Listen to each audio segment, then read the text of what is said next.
Hello, it's Monday morning, and it's time for relaxing painting with Dice and Dungeons, and today I'll actually be doing some painting. Going back to these like warrior minifigs that I started about a week or so ago. This one is almost done. I actually started some of the leather shading, and I'll be, doing my best to do some shading on this without making it look like it's real, rusty or dirty. This one's a little bit more of a challenge. I mean, this one's just all plate, so I was able to paint it metallic colors. That was pretty straightforward. This one is mostly leather armor, and there's like 5 different layers of leather on this. So what I did was I picked out 4 different browny kind of leathery colors that with a browner smoky ink wash might look okay. There's a little bit of metallic on it. There's a helm, and it looks like there might be, although I'm not really sure. No, I mean, when I've looked at this over and over, I'm not seeing evidence of plate armor. So I'm going to say it's all just layered leather.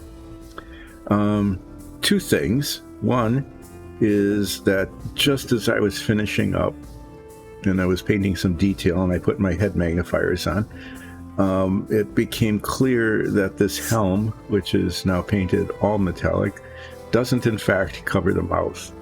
And it was like, there's something going on there. I wonder what that is. And it covers, it's like an old Grecian style kind of thing. It covers the nose and it goes around the cheeks, but it doesn't cover the mouth. And so I need to get the tiny brush and the flesh paint out, whatever color I used, and paint the mouth and chin, and then do the same thing on this one. So that's going to be one of the first things I need to do. So I'll do that just to get, some painting done on relaxing painting. There we go. Up close. It doesn't focus. Focus. No. Anyway, yeah, that's what it is right there on the chin and the mouth. This one has a sword broken. And so I'm going to get to do toothpick sword making again. And that's always kind of interesting. So I've got a toothpick, got my raw material here, got some sandpaper, got a little X-Acto knife. And I'm guessing it's kind of this like double-edged sword, long sword like that. I don't remember exactly what it was, but I'm guessing it's a sword like this, maybe just a little smaller. Well, there's no scabbard, so I can't use that to judge what the blade should look like. So after I paint in the chins and mouths on the underside of the helm, I'm going to fabricate the sword and stick that on. I've been using contact adhesive for that. Yes, that's what happened. It's a late start because the internet crashed right at 10 and like 7 seconds. I had just hit the start button and it stopped. Boom, just like that. Apparently, our internet provider is not interested in relaxing on a Monday morning. So what was unusual about it, it was unusual not because the internet crashed, because that happens with, some frequency, but that it was on a Monday, because usually it crashes on Sunday. Seriously. Like every other Sunday, twice a month or something, it goes down for a couple of hours. I guess they figure, I don't know, no one's doing anything on the internet on Sunday. I'm not sure what they're thinking, but yeah, so the internet went down, and that's why this was late getting started. And I'll do a flip in honor of the internet breaking. So again, I'm going to be painting the chins and the mouths, and then I'll be making a sword, and then I'll be trying to make this look, a little bit shaded. I'm not very good at that, so I'll do what I can. And there's this big blank shield that's just calling out for some sort of design. And I can't do that. I'm not artistic. So I'm just going to leave it as it is. And maybe sometime in the future, Nikki, who is very good at doing art, is quite skilled, might just want to paint something on there. I don't know. If this thing ever shows up in our D&D campaign, there might be some sort of symbol on there that represents what they are. But it's beyond my ability. And then this one again is all sorts of leather armor. So I got this collection of browns that will represent different layers of leather, and then I'll wash them in like an umber wash. Maybe I'll use 2 different colors, like umber and smoky ink, to just give it different layered looks. So they're going to have the layered look. Yep. So that's going to be. Let's see. I'm going to have to put on my head magnifiers and use a teeny little brush to get the chins and the mouths done. So there's this. And I need to do a flip. Let me flip the contact cement that I'm going to be using a little bit later. Or I could flip the sandpaper. I haven't flipped sandpaper yet. There we go. That's kind of a good flip thing. There.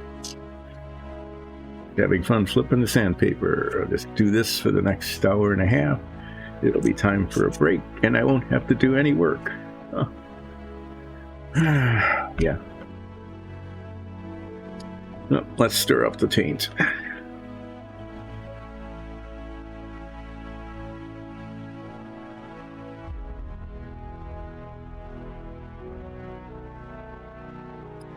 Those of you who were joining and watching the streams from last week, I took off Monday because we took a little trip, and on Wednesday I skipped Submarine Wednesday because the sewer tiles needed to get done.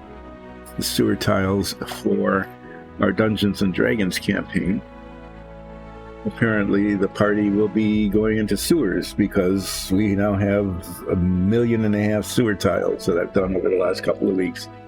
But Wednesday actually went really well. They don't look as good as the ones that Nicole does, but they're going to look good on camera. I know that because this was camera, right? And I got all of those done during the stream. I didn't even go overtime. It was really kind of a shock that happened. And so I was able to do Submarine Wednesday on Friday. And for those of you who have been watching Submarine Wednesday, you know that nothing ever goes right. No, I even prep ahead of time. I fit parts ahead of time. I pick out the paint colors. I have to take these off so I can see close up. And I'm going to put this on so that I can paint the chin, the little chinny chin under the helm. Well, anyway, yes, nothing ever goes right. Submarine Wednesday. And Submarine Wednesday on Friday was no exception to that. And so lots of things went wrong. I mean, the parts that I had fit together already, like the top of the sail, that went on more or less. But then I discovered that the rest of the sail, the conning tower,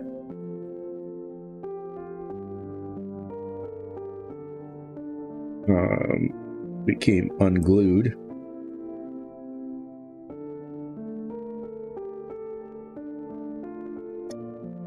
Fortunately, friction seems to be holding it in place, and so I'm just not going to mess with it. So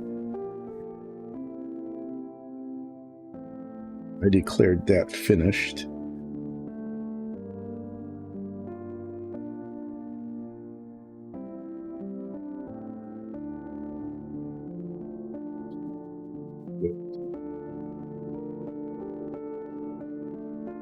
And then the forward torpedo room, I started painting in the back of the bulkhead, because the back of the bulkhead represents 3 different decks, and that went okay. My effort to fill in the holes that were there, that were left from the pins from the forward torpedo room, that, I don't know, I didn't wait long enough, and the plastic putty didn't set up, and so they still show, but you're not going to be able to see them really from it's assembled. So I declared that done. But just as I declared that done,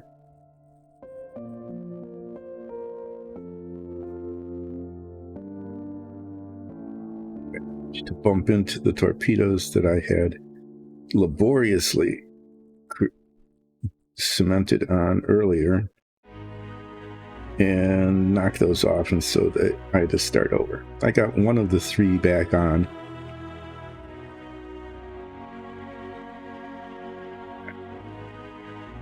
You can see how this works. The mouth and the chin show on the helm. So there, that was some painting. I got some painting done. I'm going to declare today's stream a success. I did painting, and it was sort of relaxing. These off now. Turn off the light, save some battery. Yeah. So there was that. So what I'm going to be doing, I'm going to do at least one more submarine stream, because, you know, break.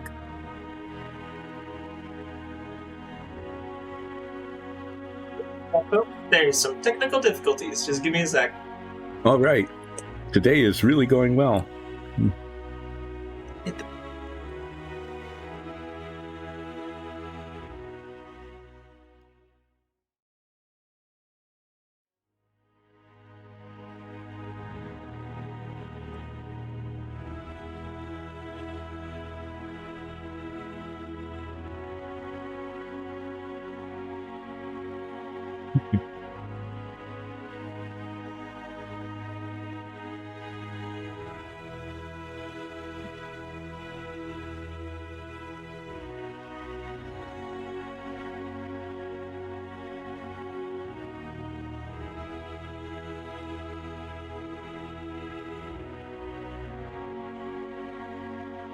Getting reports that there might be something wrong with the microphone setup, but I'm not seeing anything right now. Mm-hmm. So, yeah, we're just gonna keep rolling with it for a minute. Yeah. Until I can isolate it. Keep going. Is this still? Am I still booming? I can't tell on this end. I just hear myself talking. Getting an echo. Maybe it will it could fix itself. You want me to lean into the microphone? You want me to boom? This is really amazing. Yeah. Let me talk more about how well Friday went.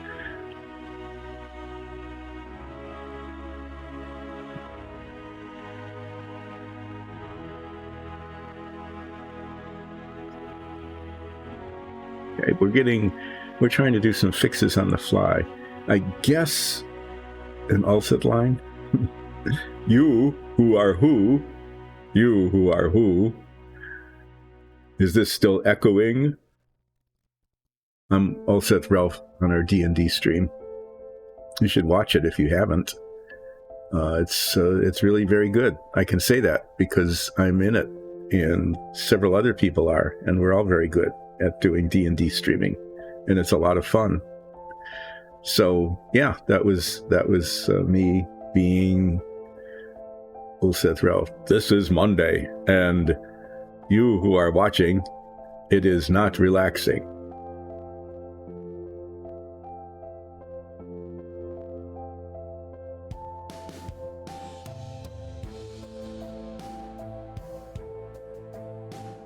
No, usually there's not an echo. Everything is in the same locations. All the same software is running all the same way. All of the configurations and setup are working.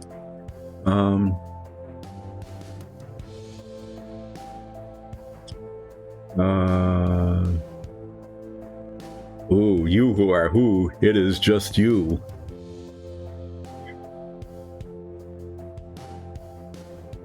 Okay. So, yeah, let's see. I've used up half an hour, 15 minutes of which was spent not streaming because our internet went down. Okay. Some of it was used painting that tiny little spot. See, I need to minimize that so I can see what you're seeing. This tiny little spot on the chin there. And apparently,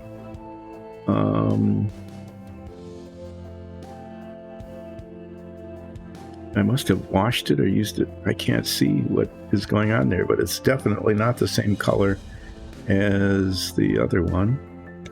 I'm going to have to put these on one more time. For this one, it's okay because I haven't washed it. But for this one, apparently I put a wash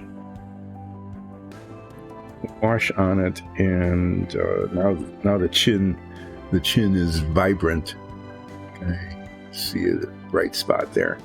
So when that dries, I'll put some sort of little wash on it and see what I can do to make it match. But what I'm going to do now, those of you who missed the beginning because it didn't happen, because it was our Comcast broke.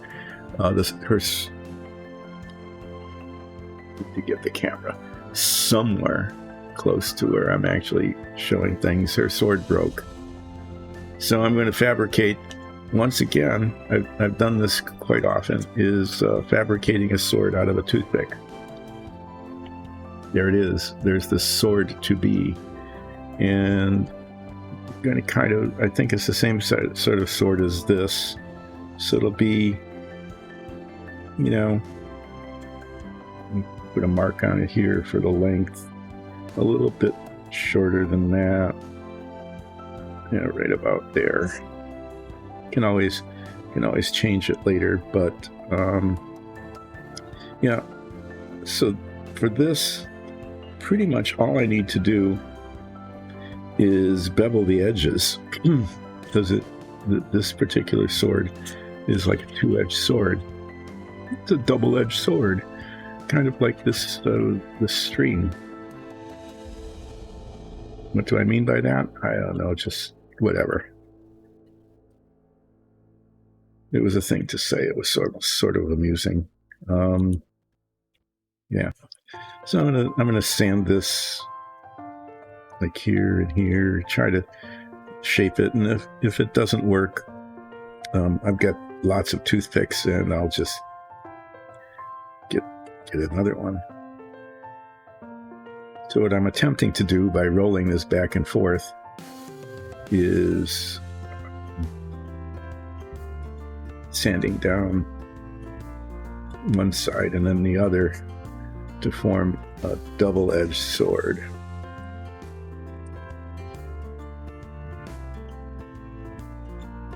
This double-edged sword is going to look a lot. Anyway, it's easier than some of the others. The other ones I've done were more almost like cutlasses. They were kind of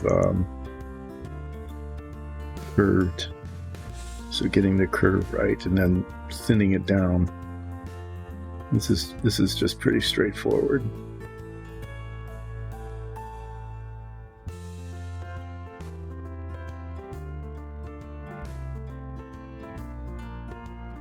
As I'm sanding this, so Submarine Wednesday, I was given permission to do Submarine Wednesday on Friday because I finished all the dungeon tiles I was assigned to finish.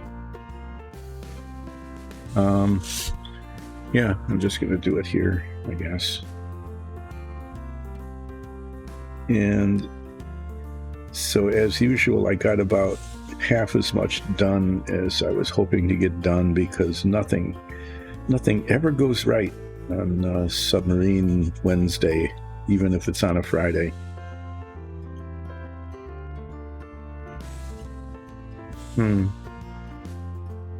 Well, so this particular... See, the sword doesn't taper quite that much, right? Especially near the point. I'm going to cut this off.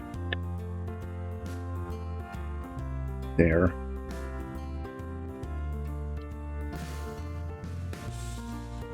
So that it's not tapered quite as much. And then it's going to come to a point here.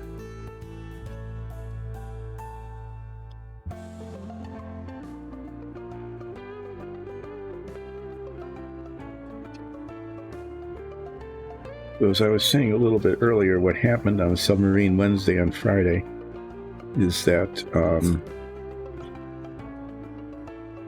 I got the sail more or less put together, and I had very carefully, prior to the stream, adjusted the parts. I filed some of them down so that they would fit.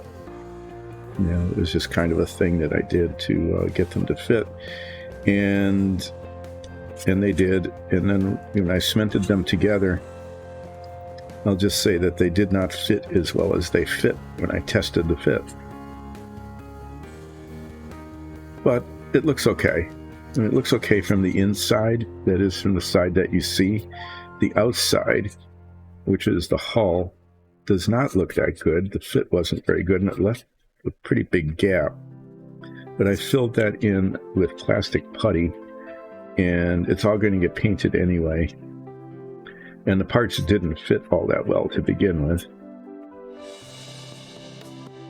So I'll be sanding that down.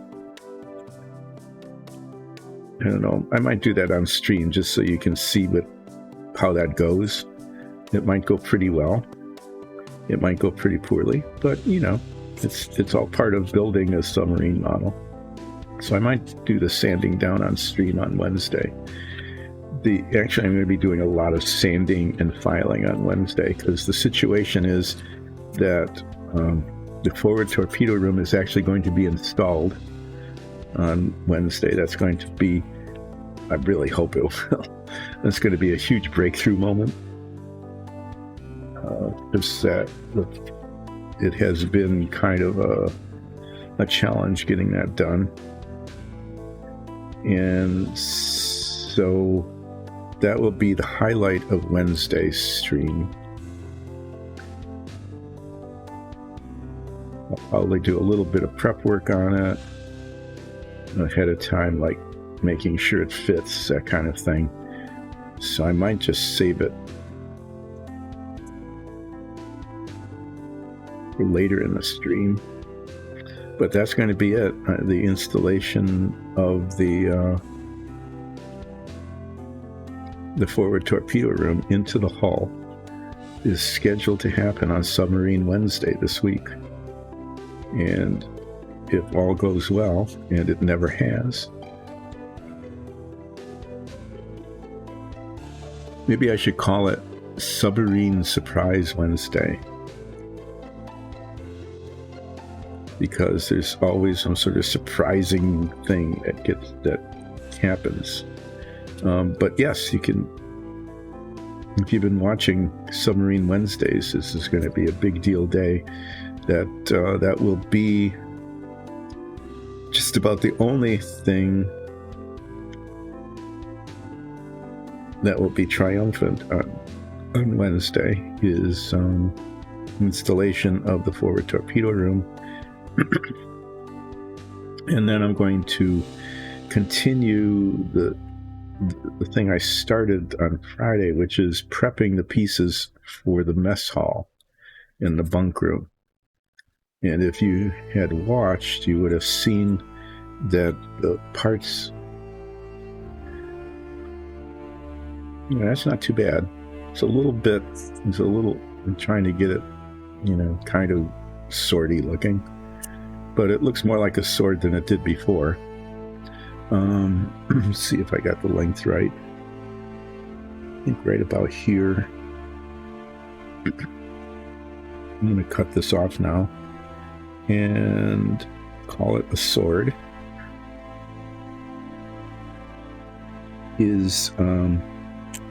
the parts are just very badly molded. There's mold marks. They're just awful. They don't fit because the molds are 2-part molds. They're injection molded, and 2 parts. The 2 halves don't even match up. So what I'm going to be doing on Wednesday, just to give you a warning, and it might be fun to watch, is I'm going to be just doing a whole lot of sanding and filing to try to get the parts so that they not just fit, but that they even look, in some cases, that they even look like what they're supposed to look like. Okay, so here's now a toothpick sword. And this is going to go there, like that. And I have to say, it's not bad. It turned out not too bad. I'm using contact cement for this. I've used contact cement for these swords before.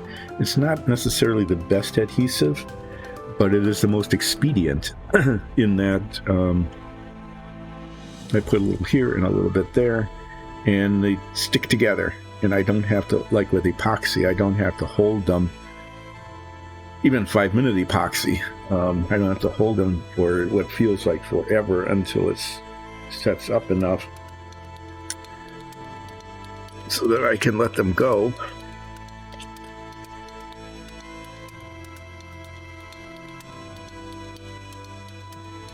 High-tech applicator system. I put a little bit of the cement on a piece of paper here and then dab it with a toothpick onto the surfaces. I could use super glue with cyanoacrylate, and that would probably actually be the best. I just have to put a little bit on one surface and then touch it and breathe on it, or spritz a little bit of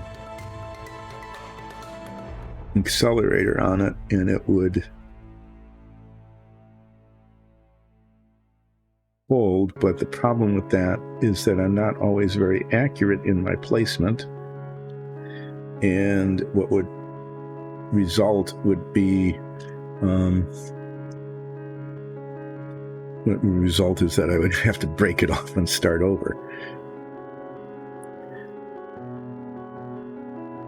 So this is kind of a compromise. It grabs hold so that it, sort of stays in place, but it also gives me a little bit of opportunity to make adjustments in terms of, making sure that it's straight. Okay. And it actually kind of stays flexible, so later on I have to be careful because it wobbles. It wobbles, but it doesn't break. It bends, but it doesn't break, which is a good thing. Yeah, so here I'm going to touch the 2 ends together. You can see they grab, which is kind of nice. And then I'm going to make some little adjustments so that the blade of the sword is lined up with the hilt, more or less. That's pretty close.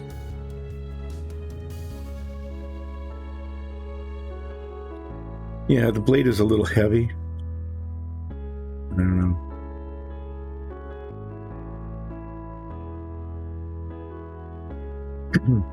It's a sword, though. It's big. It's a little too big. But again, the point is, if we run into these folks, either as friends or foe in the stream, it will look like a sword. Maybe out of scale. I don't know. I think the shape is pretty good. I think I got the shape pretty good, but it turned out to be a little too big. But that is as it may be. So we get to throw this away. And I need to decide what to do about this chin. I think I must have used, it was either brown or umber wash on it. the neck underneath here. I'm going to use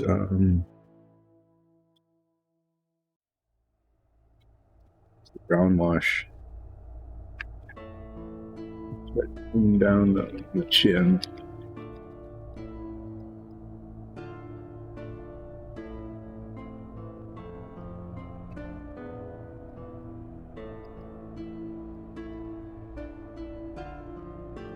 Need hardly any. I'm going to put this guy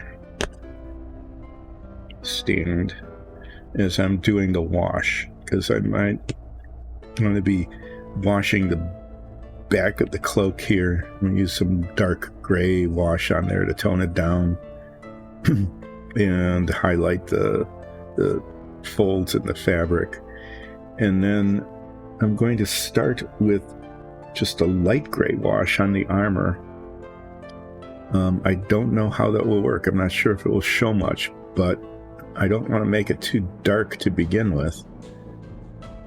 I may end up doing that, but I'm going to try some light gray wash to try to just kind of tone down the shininess and highlight some of the scale pattern and things on the armor.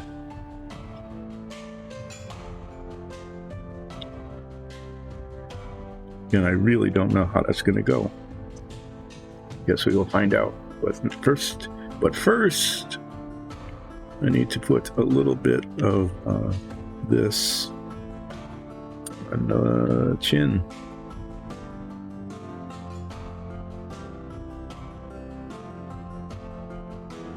Oh yeah, that's much improved.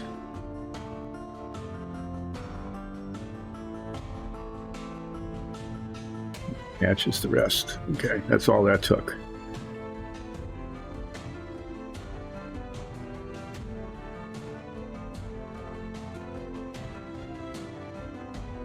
Okay, now I'm going to take the I'm going to use the dark gray wash or the black on the cloak. I think I might just use the black. I'm going to make it really fairly dark. Wait. This might be a pretty good brush for that. So when it comes to doing shading and washing and things like that, really, I keep admitting, and I will continue to admit, that I am not very good at it. I mean, when I'm doing dungeon tiles, it's one thing to take wash with a large brush and just brush it around and make it look uneven. And I can do that pretty well. When it actually comes to shading a figure, I'm not very good at that. And so, as one viewer noted, they almost seem cartoonish in the sense that they're just blocks of color. And I use wash on them, to show some shading. It's not like I don't do that at all, so that it isn't just raw paint, which looks very flat and lifeless. But you can only do what you can do, right? And if it's beyond your capability, well, just admit to one's limitations.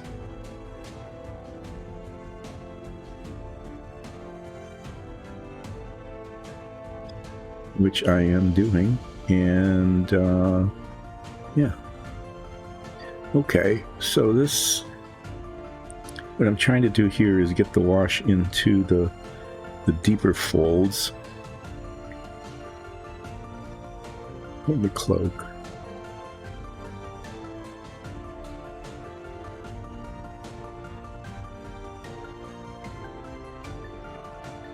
It will lighten up a little bit as it dries. So, and that's what I'm attempting to do here.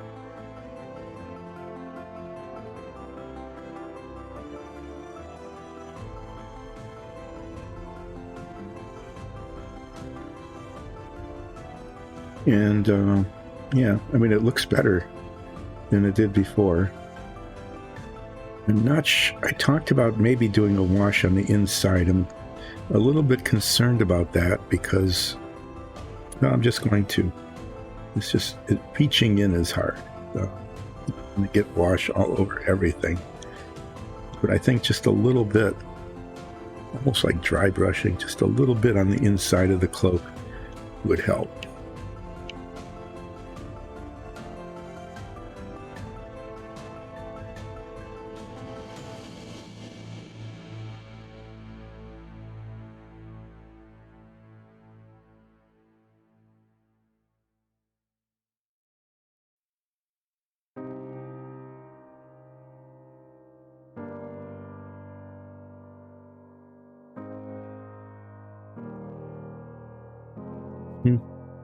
But the back is okay. It's kind of shiny. I didn't expect that paint. It was supposed to be flat, but well, anyway. It's a shiny cloak, at least on the outside. And there's the inside. And what I'm going to be doing, as I mentioned before, is I've got a light gray, very light gray wash, and I'm going to use that on the armor. Yeah, the metal armor, and we'll see. We'll see if it has an effect. I've used it before on a couple of other things, and if I let it puddle up, if it puddles up in some of the recesses, it just adds a little shading, a little shadowing and shading without doing too terribly much to cover it. This is mainly solvent with just a little bit of pigment in it. And I'm giving it a big stir because the pigment settles. Hi, oh bother. I'm doing okay today. We had a little bit of a problem at the start. Our internet went down, and then the microphone started acting up. But eventually, those technical difficulties seem to have been handled, and finishing up this minifig that I started 2 weeks ago, and I'm just doing a little bit of shading on it. It looks really dark on my monitor here, but I'm going to use some light gray wash on the armor just to see if I can make it look a little less monotonous. I'm going to start on the legs here, and what I wanted to do is not so much on the surfaces but in these gaps here. And so I wanted to kind of puddle up in those areas so that it gives a little bit of shading and maybe tones down the armor a little bit.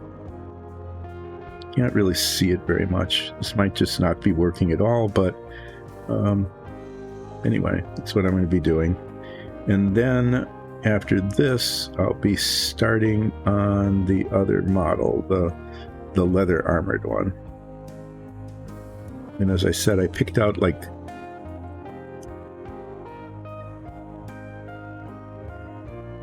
oh my. You were at an exhibition all weekend? Were you a vendor there? And if so, how did it go?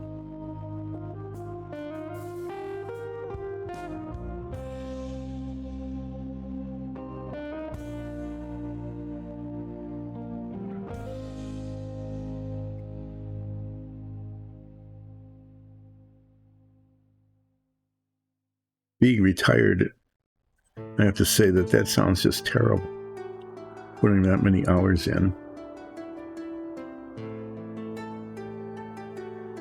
No, there's sometimes it feels like if I'm awake for 45 hours a week, that's a long week. There's nothing quite like sleeping in. And maybe I shouldn't talk about that to somebody who just put 45 hours, 4 10-hour days in, but Yeah, sleeping in is pretty nice. And then after sleeping in, it's even possible sometimes to sneak in a nap.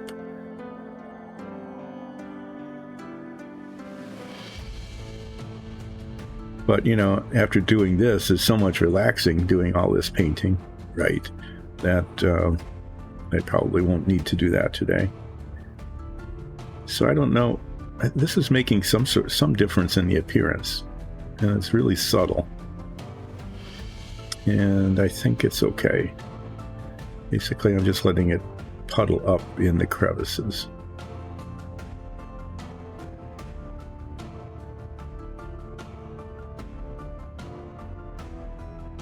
And then I'm not going to mess with it very much after this. I think it's looking all right.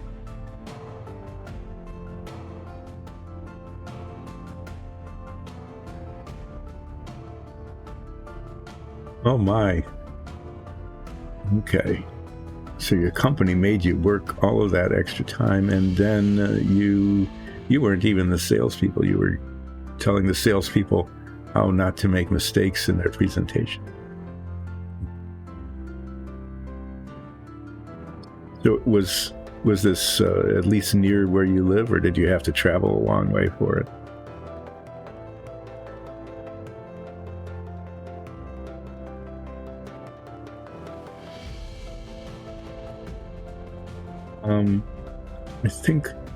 I think the wash actually made a difference. The chin looks okay. The one that I painted a little bit earlier.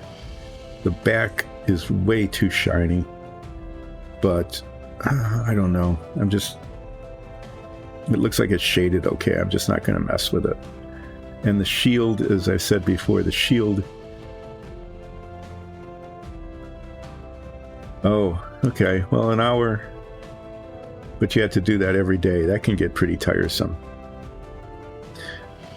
So after working the entire weekend, you actually got a day off. That's good.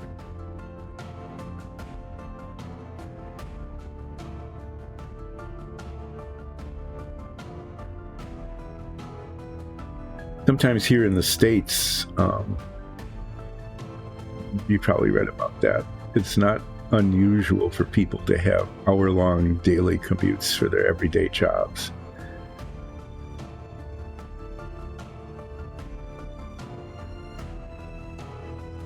Not something everybody wants to do, but I think the average commuting time for most people is like 25 to 30 minutes. And there are some people for whom it's at least an hour, sometimes even longer. And it doesn't necessarily mean it's a long distance.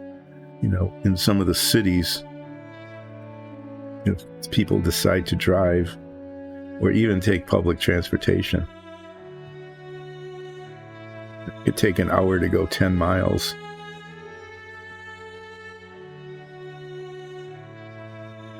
Okay, this guy's pretty much done. So the only part that's left is to paint the base. And that's really pretty amazing. You're almost close enough to walk then. At least on nice days, or bicycle. So kind of a recurring theme on these bases is that I never remember what color I painted them. And there's like a dozen of these I painted now, these little minifigs. So I wrote it down. I wrote down here. This is what you do when you're old. You do that. Okay? And then the next thing you do is you put it in a place where you hope you don't lose it. Which is over here. Up there. And it's been there now for 3 weeks and I haven't lost it yet. So I'm counting that as a huge success. So I'm kind of, the wash, I'm going to paint the base right away. I just want to be done with this one. So I'm going to paint the base red-brown, because that's what my note says. Paint the base red-brown, and then I usually put in a brown wash, a dark brown wash on it. And I do that necessarily before the paint is fully dried because I want it to look just kind of uneven and lumpy anyway. That's it. This is the color.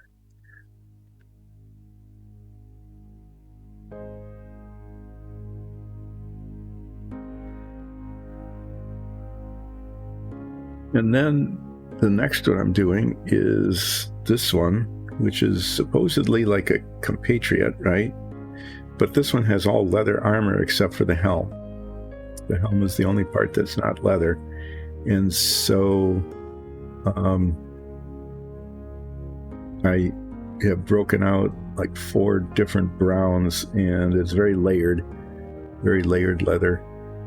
So I'll be, I don't know, just picking colors and painting them on and see how it ends up looking. You might notice that the sword here looks like a toothpick. That is because the sword broke off. I think that's like the 4th or 5th one. The sword broke off, and I fabricated a toothpick sword, which is a little bit on the large side, but doesn't look too bad, and it's mostly in the right orientation.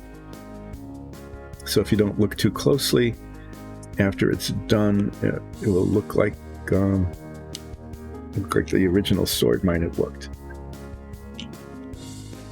Okay, so we'll get the red brown out and then paint the base, getting it but not too much onto the cloak back there.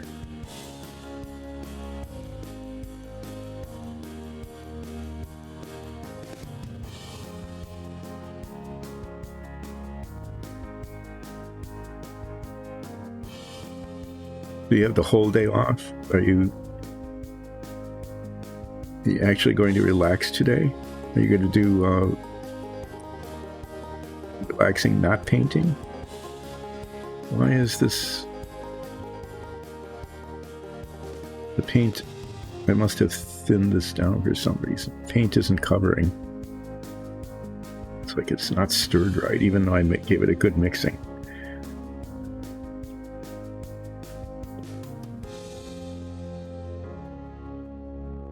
Usually this paint is really good, but you can see that it is just not covering at all. Shake it this way.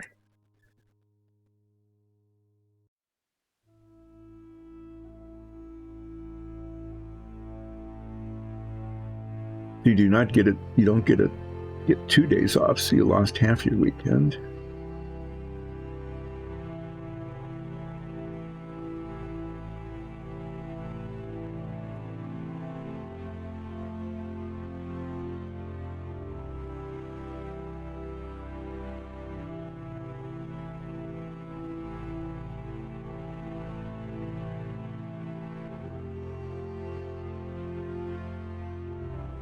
This is any better. It shouldn't be. Yeah, okay. Well, I guess if I put it on that mixer thing, I just need to let it go longer. To make sure that it's stirred, and maybe even change the orientation of the bottle a bit as it's shaking. I always have to look up occasionally to make sure that it's still on camera.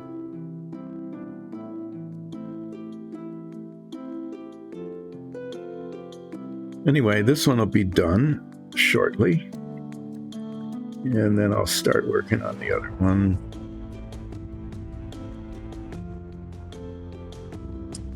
Painting layered leather armor. So there'll be probably at least 3 colors of leather, because I want, the model has this layered look. So I want it to look layered. I don't want to put too many colors on. I want it to look like a harlequin or something. But, yeah.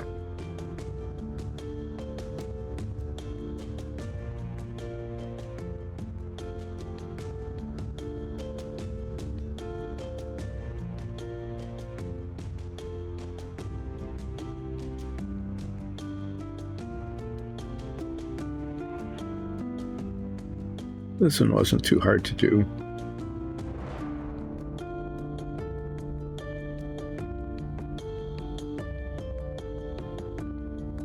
Yeah, I forget to do the edges. I forgot that once and then had to go back and redo it because, you know, I was looking at it from the top, pulled it off, and it was this, something's missing here. What was missing was the edges, the outside edges of the stand.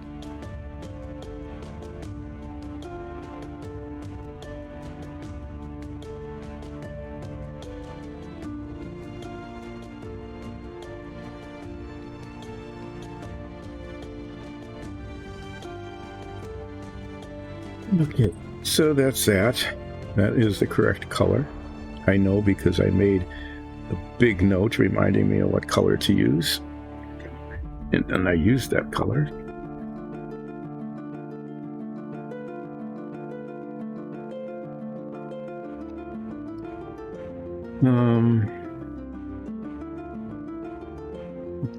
Yeah, then the brown wash. And blop that on while the paint is still wet to try to give it, as I said, that kind of mottled look.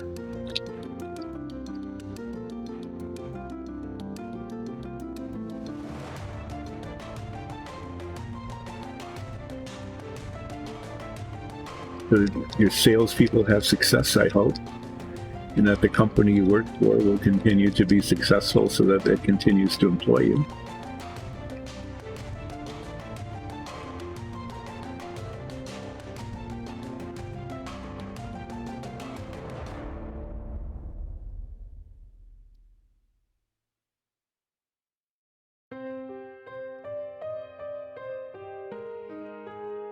Here on Relaxing Painting, I am finishing up a minifig that I started about 2 weeks ago.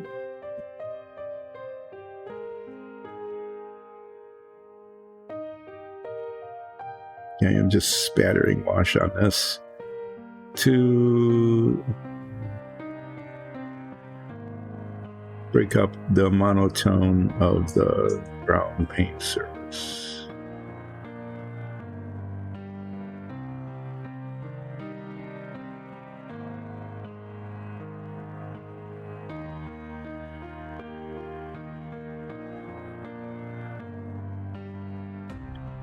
It usually turns out, you know, it's not like professional shading like other members of Dyson Dungeons are capable of doing, but it's not as flat as it would be otherwise.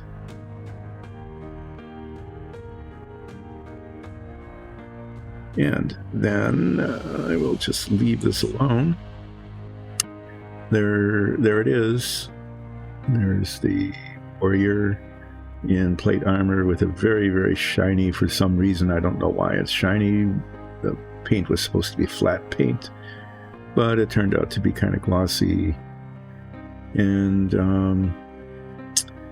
it's nondescript shield. And I was going to paint something.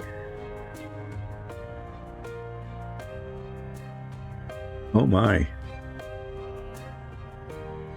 That's huge growth, like 4 times, more than 4 times over, almost 5. Congratulations. That's really good. I was going to paint something on the shield and then reminded myself that I really can't. I don't have artistic skills, so it's going to stay this way. And if it ever appears in our D&D campaign, it will either be a very bland shield or maybe Nikki, who plays Zoria Ansul, will give it some character. But for now, it is what it is, and that's going over there.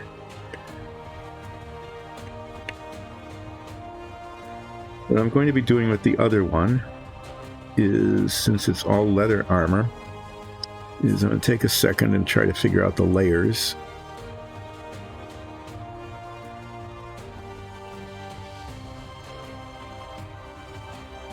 He's wearing gloves like the other one was. So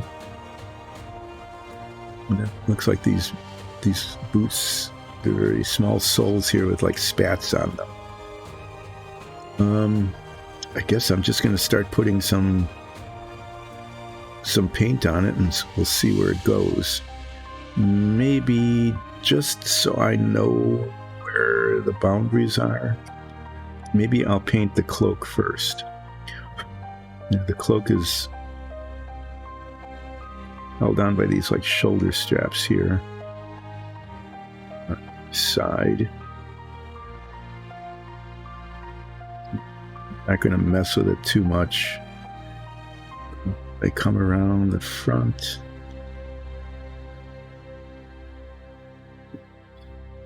Piece of like leather armor, undershirt or something. Beneath it there.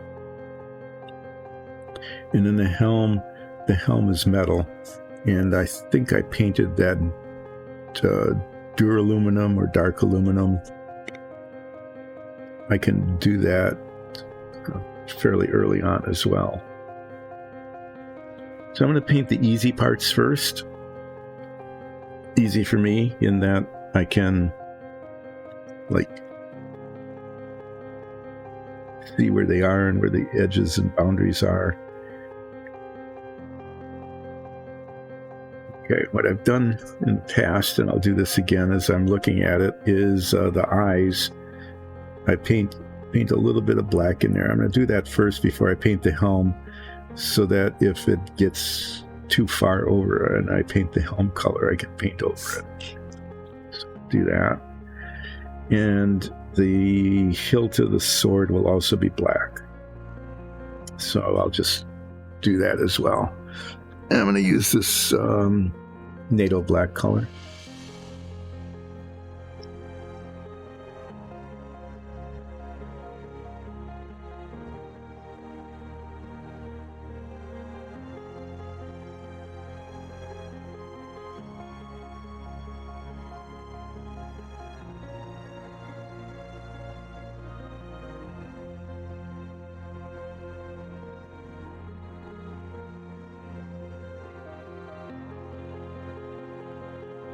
Just letting everybody enjoy the dulcet tones of the vortex shaker. Actually, I just ran out of things to say, so I didn't say anything. And this keeps rotating. There's supposedly a thing on there that should turn, and I keep remembering to do that only during the stream when I'm doing something else, and I don't remember to fix it when the stream is off. Okay, I remember this bottle. This bottle is caked with paint all around the rim. As a result, doesn't open. And then I keep saying I should take the time to clean that up. And then I don't, but today I probably will. And if nothing else, I may end up with a different color.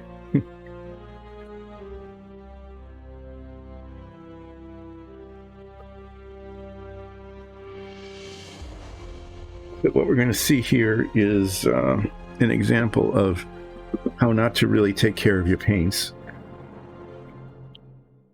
Okay. So what's happened here is that both inside the cap and around the rim is the paint has built up, probably because when it's shaking the paint gets in there and then it splits around. So I'm going to paint these little bits this color, and then I'm going to take the time right here on the stream. I'm going to take the time to clean that up.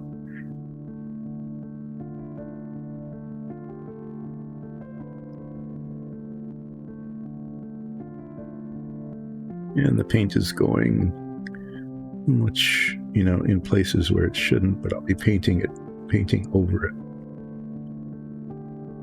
You can tell a color later.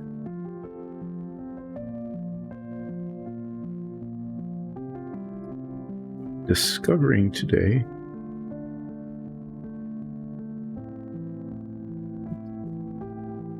Hilt is showing here.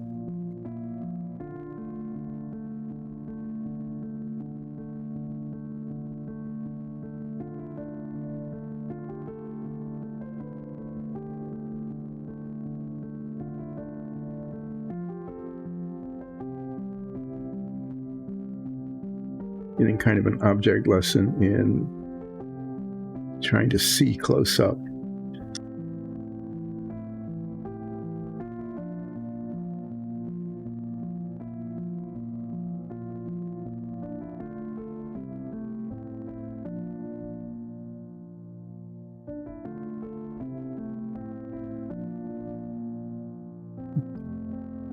Got the hilt on the other side is kind of like broken off. So that's, I've only painted the part that's actually there.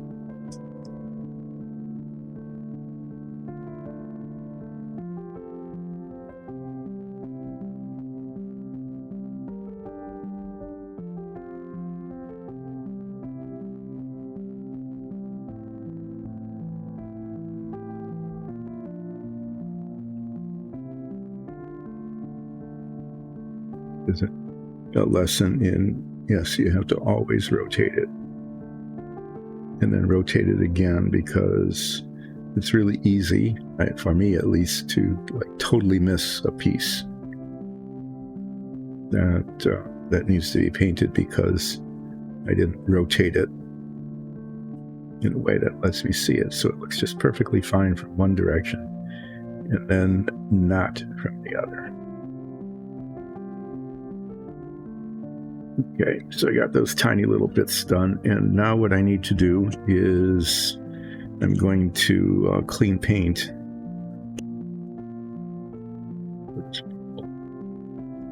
Carefully tipping the bottle so that the dried paint I'm scraping falls not into the bottle, but away from it. And you know, this is the kind of thing I should do off stream, but why not? You all get to see how to clean up a bottle of paint, and then also trying to hold on and so far knock on cardboard and wood. Whenever I've done this, I haven't lost grip and had the bottle tip over and spill. That's always a pleasant thing. The pleasant thing is to not have it spill.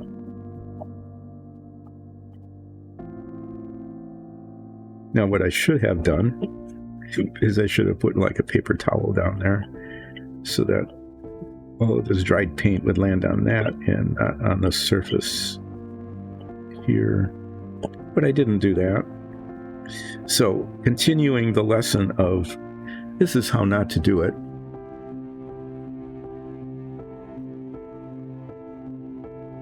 You're doing something great. That's quite all right. I appreciate you joining in. So, a recurring theme of this stream is this is how you shouldn't do it. So if you do this, it's like, but first. So, but first, you should keep the threads of your paint bottles clear so that you can actually get the caps on and off, okay? And if there's paint in the threads and it doesn't seal well and your paint could dry up on you. So the but first lesson at the moment is if you're going to be cleaning off your paint bottle like this, but first put down a paper towel so that you don't get dried paint all over the surface where it could end up getting, into what you're painting later. Yeah.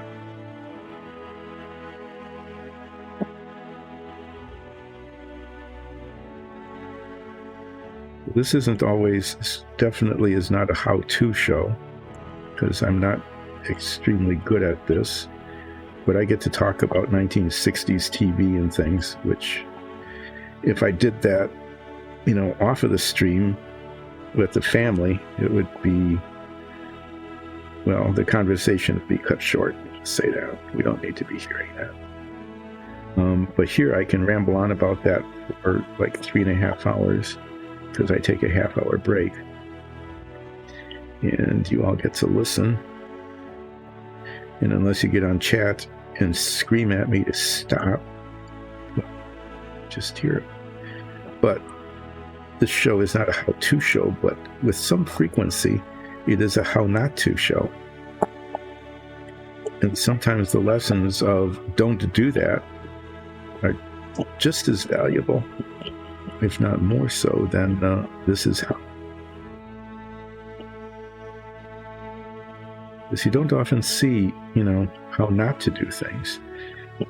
And if you don't learn how not to do things, you might end up just learning how not to do things through your own experience. And then, there's a downside to that. So here you get to see how not to do things without having to, having created the original how not to experience on your own. And the little bit of a lesson here about how not to is how you really should have put down a piece of paper towel or something. It would have taken just a couple of seconds to do that. And it would have prevented this mess from accumulating on your painting surface. So there was at least one lesson on how not to do things. But now, look at that. Now this just screws on just really well and unscrews, whereas before I had to take a pair of pliers to get the cap off. And the last time I capped it up, I could barely get it on. So there was information. Well, there was this little tube. There it is.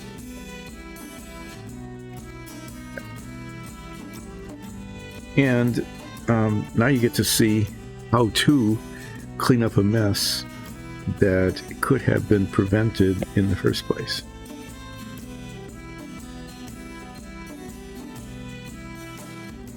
As you can see, there was quite a lot of paint built up on the threads on that bottle.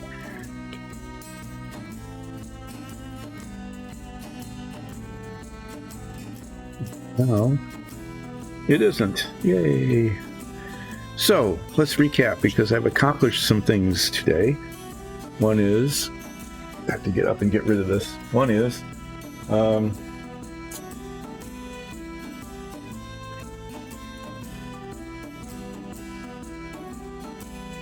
I finished this guy, at least as far as my skills permit.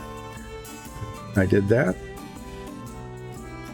Complete with glossy green cloak back. I'm not sure why it is, but it is. I fabricated a new sword blade to replace the one that had been lost. And I cleaned up a cap of a paint bottle. Oh.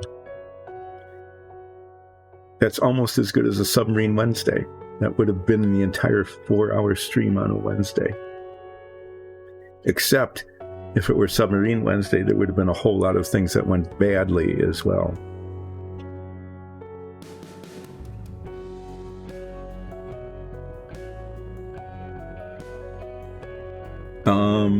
Yeah. So, this can all be done in different orders, but I'm going to paint the back of the cloak, and it's attached with these shoulder straps, but I'm sure that those would be the cloak color.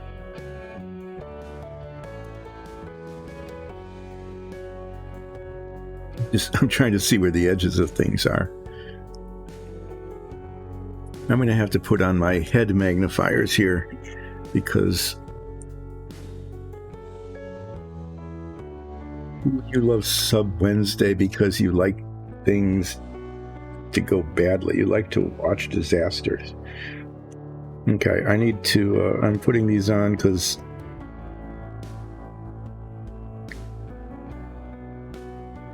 I can't tell where things are supposed to be on this model. Okay, that's kind of weird. It's like a...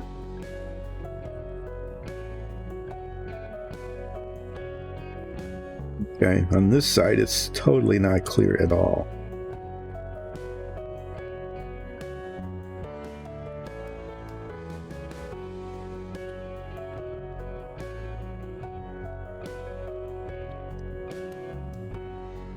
Piece of white something that is adhering. There. No, I just keep moving it. It won't leave. Yeah, so the cloak comes up here. It's pretty clear.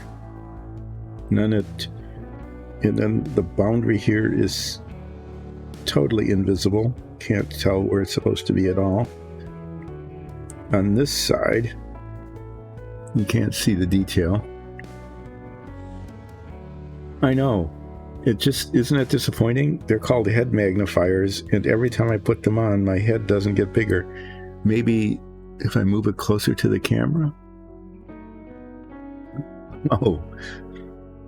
There. You can see what I'm seeing, kind of. That was weird. Let's not do that again. So it kind of comes up, and then there's this...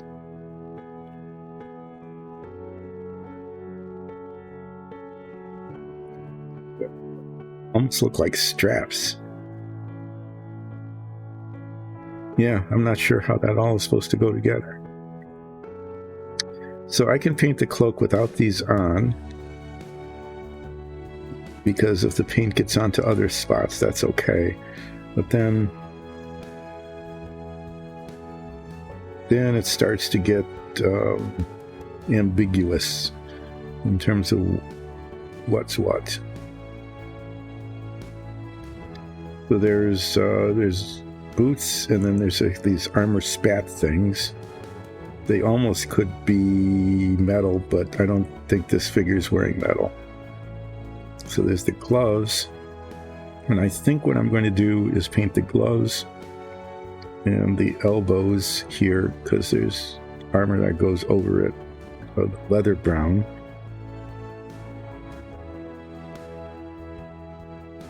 And also these pants, okay? I think I'm going to paint those the leather brown.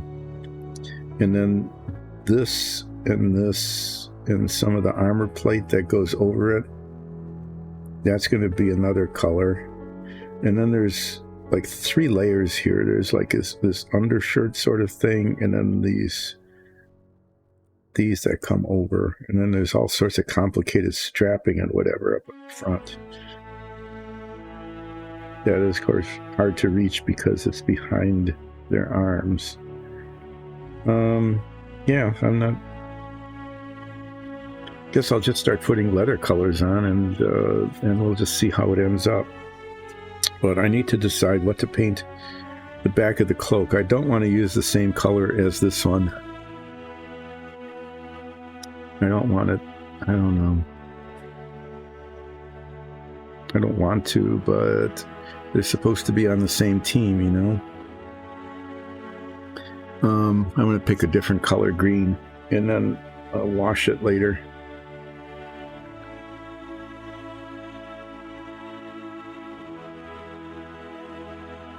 Get my green colors here.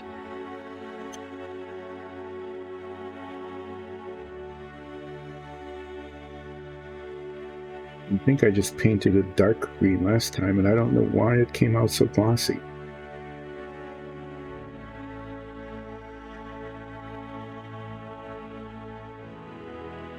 But that's actually the color it should be, so I'm gonna pick that again. Use the dark green and see how it turns out.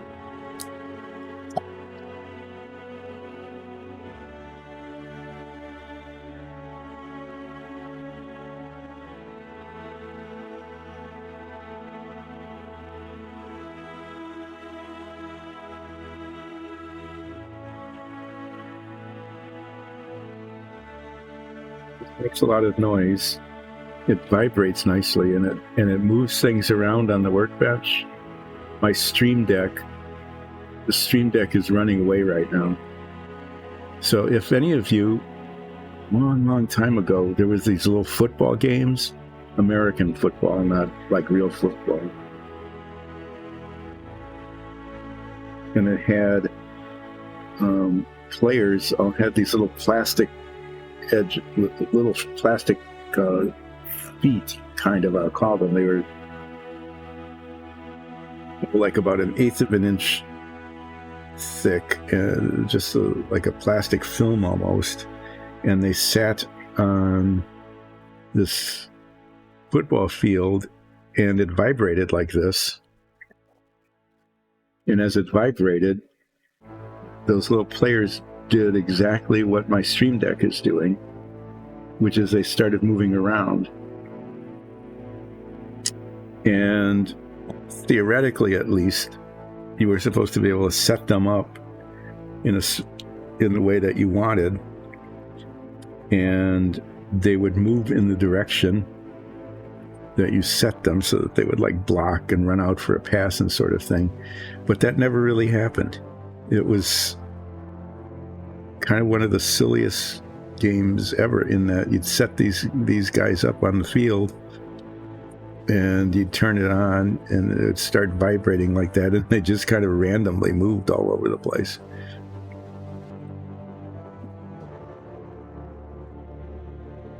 And so we got one of these things, either I did or my cousins, and we would play it, and it would be amusing, for a little while.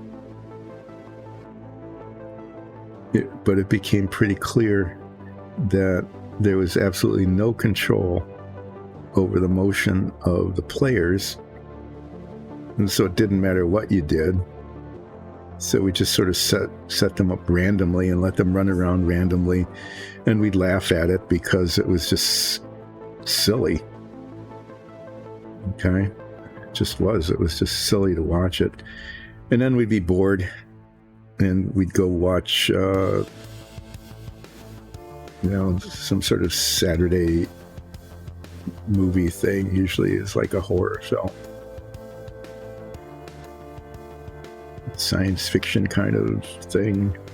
Anyway, watching the Stream Deck move around as I was stirring the paint, it was very much like watching the football players on that little game move around.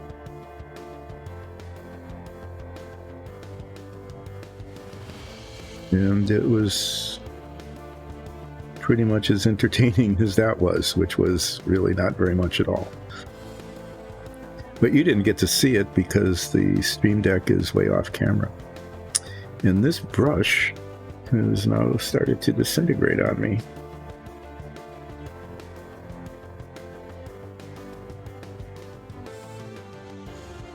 Anyway, I can't remember. It wasn't photoelectric football was different.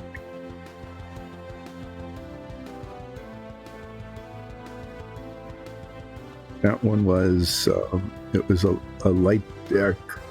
I mean, to say that there was a light bulb underneath, like a translucent deck of, I think, just plastic, of course.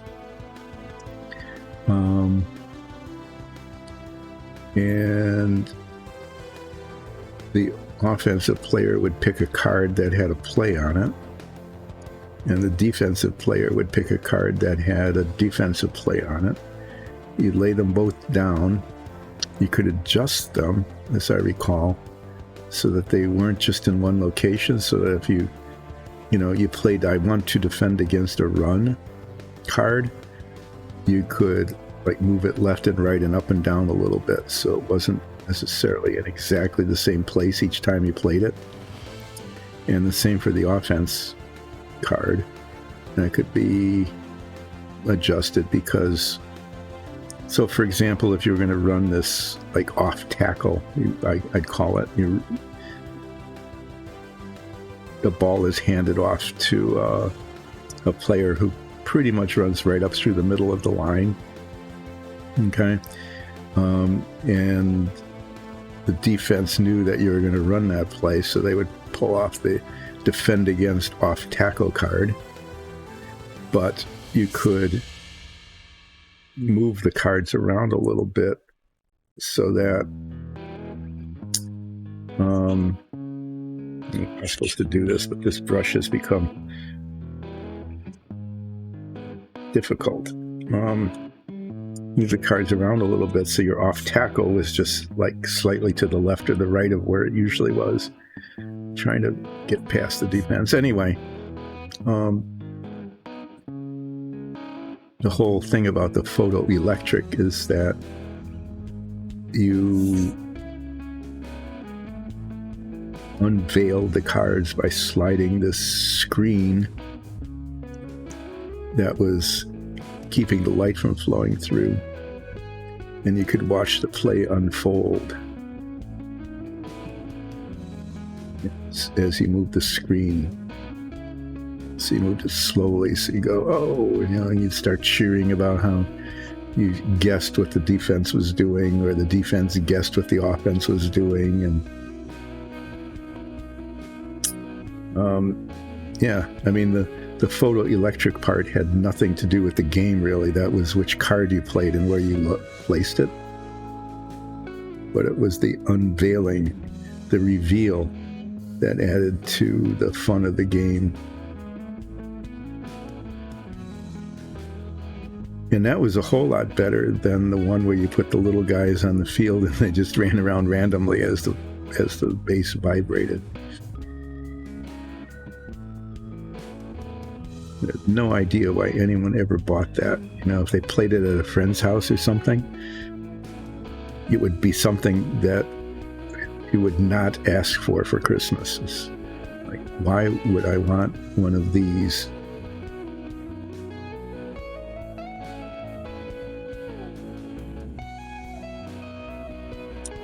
Anyway, I was reminded of that because I was watching the Stream Deck wander around randomly because of the vibrations of the paint store.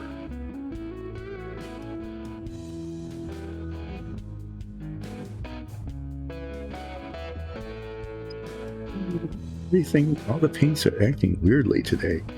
One of them didn't mix very well. This one is adhering to the brush. Like this, it just doesn't come off.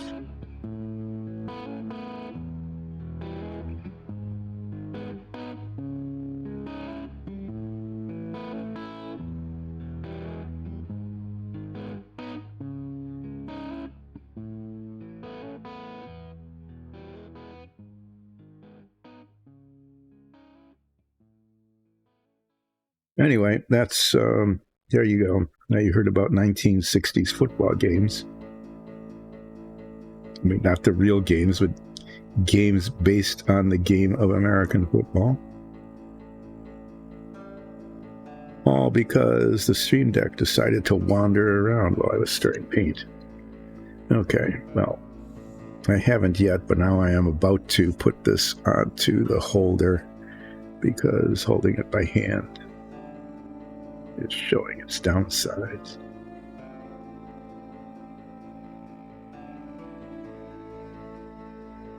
Just trying to get the inside and the outside cloak boundary more or less on it.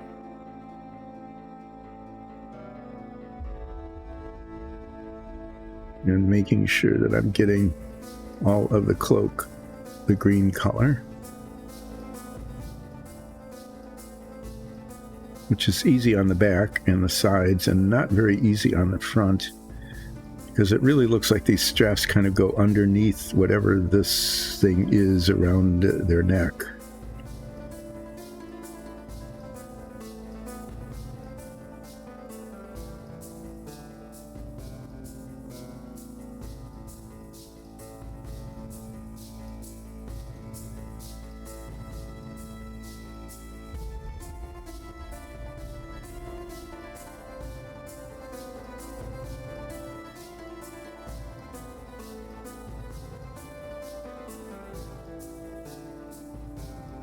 Okay, well, now it's green, and it's going to be kind of that sort of not flat, but slightly glossy like the other one was. But as I said at the beginning, they're on the same team, and since their armor doesn't match except for the helm, the cloak is the only thing that would reinforce that.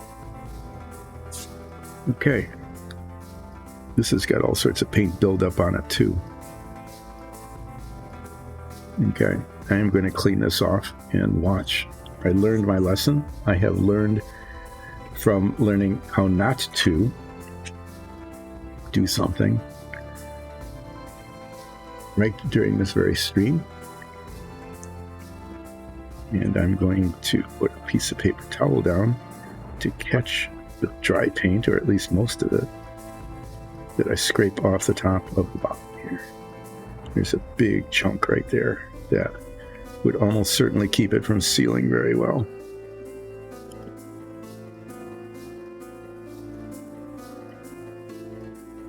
There, see it? And look at that. I captured like 90% of the mess. And right there at the top of the bottle,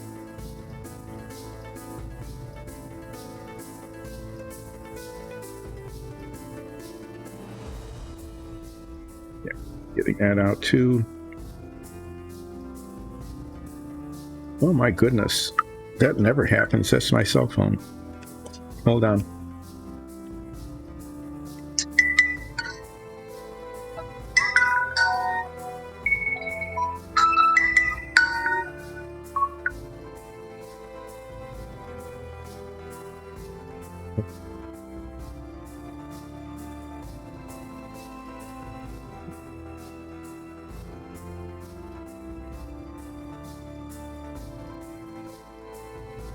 Sorry.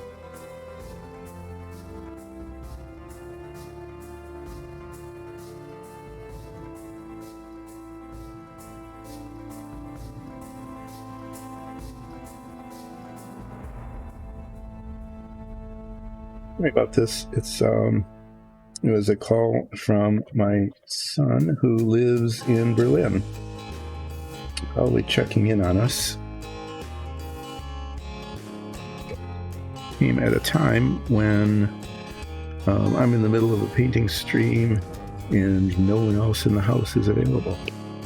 So we'll just have to deal with that a little bit later. I kept my cell phone in my pocket today, kind of by accident, so I'll apologize for the interruption. That's my alarm clock. So it woke me up in time. You know, I'm retired, so I get to sleep in, right? So it woke me up in time for relaxing painting. And I stuck it in my pocket when I came back down and never took it out. Okay, so I've accomplished a little bit of something. I painted that. Now I'm going to paint the helm. And then I'm going to paint the gloves and the elbows and the pants, the leather brown. So it's kind of like an undergarment, I guess, the first layer of the armor, right? The boots should be a darker color, and then there's these bits of armor here on the lower legs and the arms, and kind of scattered around. Paint those a different color brown, and then this big flowing undershirt kind of thing. So I'm going to paint like 1, 2, at least 3 colors of brown on this thing. Missed. The helm. The helm is going to be painted duraluminum.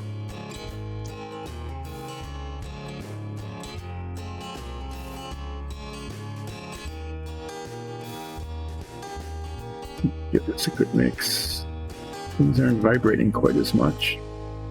Nothing is moving. Yeah, nothing's moving this time.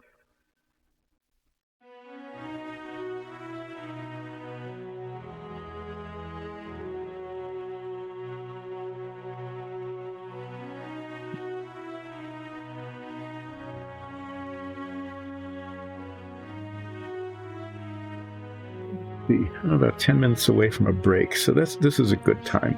I'm going to paint the helm and then probably take my break then and be back in like 20 minutes maybe after that. It depends on whether or not I'm in Germany.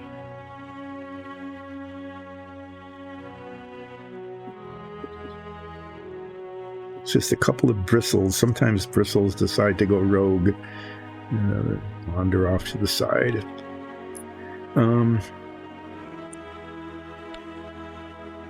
Squeeze out a drop of this. And this isn't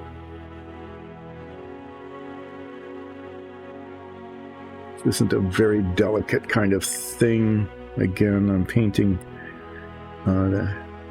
down onto an edge. So it's only around the mouth and the eyes where it really needs to be done carefully. But nonetheless, I'm going to put these on because, oh, wow. They get dust all over them from something just sitting here.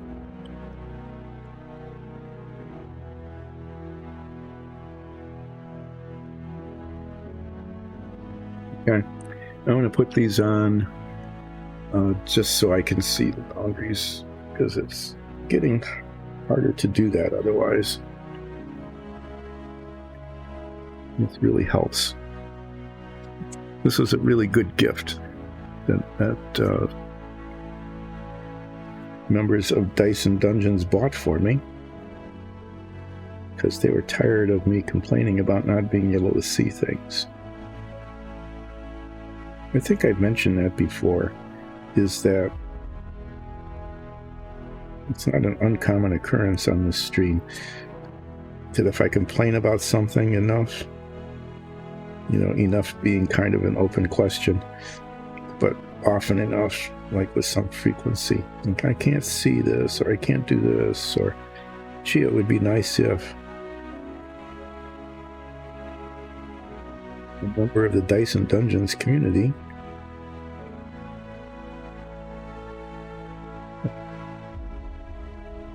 so miraculously to happen, and the next thing I know, I've got head magnifiers, and they actually help.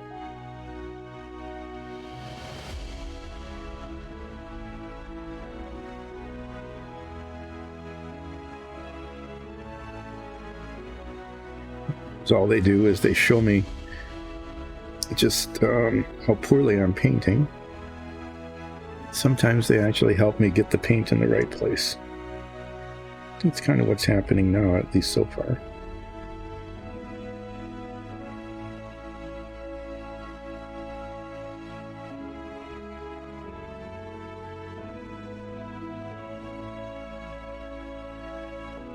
Vision ages. It becomes harder and harder to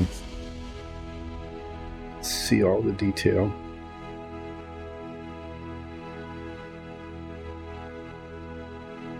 That's not too bad. I'm just trying to accomplish symmetry here between the two eyes.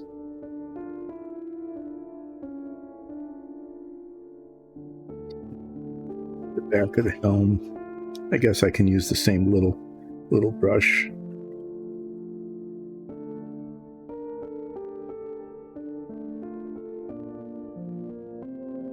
Stir.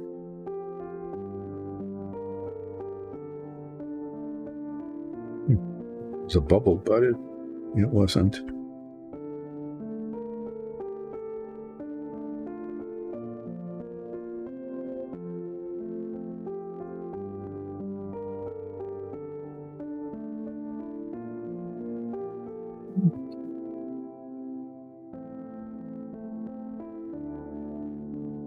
This has been more relaxing than relaxing submarine Wednesday on Friday, in that things are actually getting done. Things aren't breaking. Stuff that was done isn't getting undone.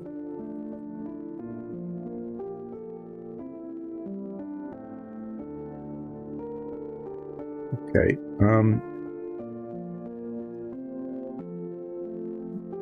This is weird. It's like either there's a flaw.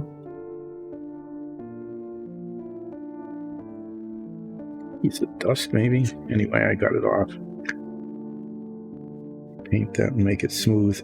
I'm just going to use the same color on the sword. I don't see any reason not to. And I've got it out, and there's plenty of it still. And there. So there it is. This is going to be the sword color as well. And I can just use a little wash on it later. I will put a wash on it, make it darker a little bit.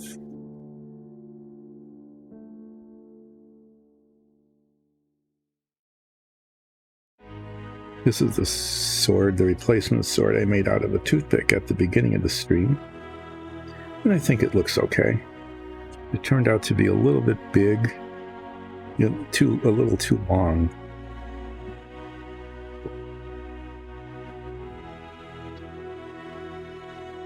The shape came out all right, which was kind of nice. And I think on screen, other than it being like it should tilt over more, right? Other than that, it looks all right. The wooden surface isn't as smooth as the plastic. You know, you sand it, but it's kind of absorbent. But maybe the sword isn't quite as...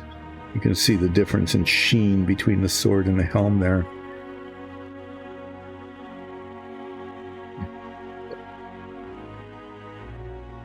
Yeah. Stream that won't show.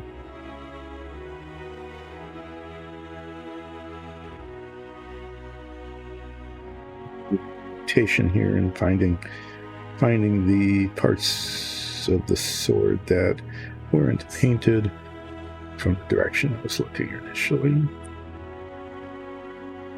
There we go. Now, a little too late, but not, you know.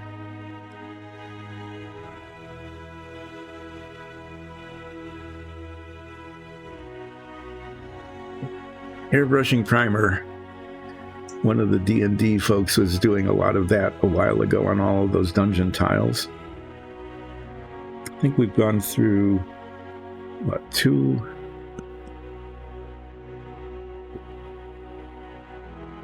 different airbrushes? Yeah, I bought an airbrush when I thought I would be modeling more frequently. I don't know, it must have been like at least 15 years ago or more. And I sort of learned how to use it and never really got comfortable with it. So part of the problem of not getting models done is I was building this ME262 at the time and thought, well, you know, brushing this by hand is going to leave brush marks. I get an airbrush, I'll figure out how to use it. And then I got distracted and kind of chickened out, actually, because I wasn't very good with it and I didn't want to make a mess of the model. Like just after I clean the brush and rotate it around and see parts that aren't painted well. And it was a model, it was an airbrush that was set up for detailing, right? Not maybe painting like a 1/48 scale jet, like the bottom of it or the top of it or the wings or something. Anyway, it didn't spray very much paint, and it was adequate, and it was kind of what was available at the time, at least that I was able to find. So we started making dungeon tiles, and was using spray paint primer, and that got really expensive. So we could buy like 10 times as much paint for the same price if we just airbrushed it. And that airbrush turned out to be really inadequate because it wasn't made for airbrushing large surfaces. And not only large surfaces, but a lot of large surfaces, quantity-wise. So got another one that had a much larger aperture, so it put out more paint, and that kind of worked, but it still wasn't the best. It was a bottom feed kind of thing. And then got a third one, and this one's just, there's other ones with little push button things on the top, which is what you want to do when you're just doing little detail stuff. You want that kind of fine control. But what we really wanted was a paint gun. And so got another airbrush that is more like that. It's like trigger operated, and it holds a whole lot of paint at once. And that's been working better. But they, anyway, they all just are a real pain to clean, because they get all full of paint. And so, yeah, probably spend as much time cleaning the thing as painting with it, because that's just the nature of it. So because of that, it takes just as long to clean it after you do maybe like 3 dungeon tiles as it does if you've done 30.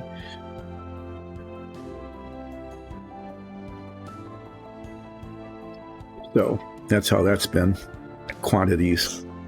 Anyway, fortunately for me, I get to take a little break here, and when I come back, I'll be starting to put different shades of brown on this to represent different kinds of leather, because this is all leather arm. And I'm going to, I'm going to try to stick to like three different colors, so I don't have to decide which color for which layer. I did decide that the gloves and the elbows and the pants are going to be leather brown, and then the more armored bits, like on the forearm and the shins, I think that will be a darker color. And I think I'm going to paint this kind of tunic the same color, because that's just a heavier leather armor. This is light leather for gloves and elbows and pants, because you want the flexibility. So that's not just a lighter color, but light leather, and then really heavy leather on these parts that are meant to be protective. Okay, and then there's a undershirt under the tunic, and just so that you can see it, I'm going to paint that a third color. And so the order, I don't know, I'll end up doing touch-up anyway. And then there's boots underneath here, and I'm going to paint these boots a dark brown. Just because it's, you want them to be, you want to be able to see those. So I've got leather brown, and I've got beastie brown and cork brown. Look here, what color I might want to put where.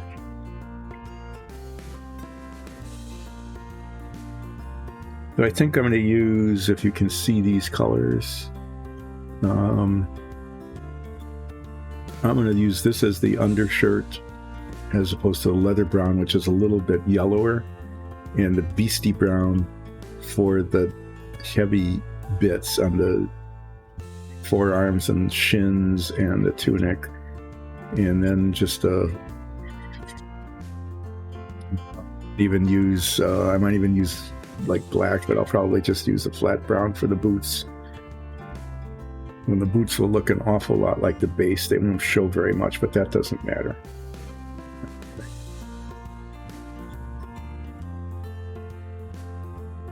Let's see if there's something else here. If we look at these, yeah, there's the red brown that I'm using for the base. That color. This is the kind of yellowish for gloves and things. And but the flat brown is darker than that, so it should show okay, especially after I wash it. So those are the three colors I'm going to use. I'm going to use the leather brown, the beastly brown,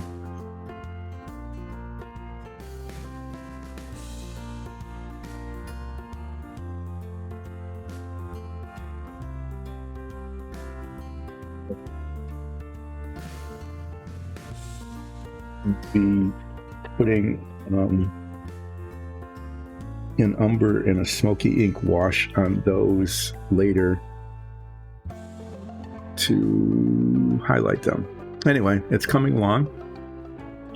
The sword needs to go over, so I'll just keep pushing at it, and maybe it'll flop. Who knows? I'll be starting to paint some of the detail in on these various shades of brown after break. So thanks for joining in, and we'll see you in about 20 minutes or so. Okay? Be right back.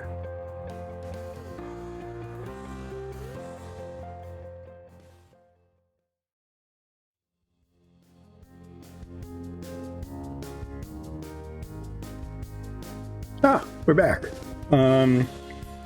Yeah, break always takes longer than I think it should.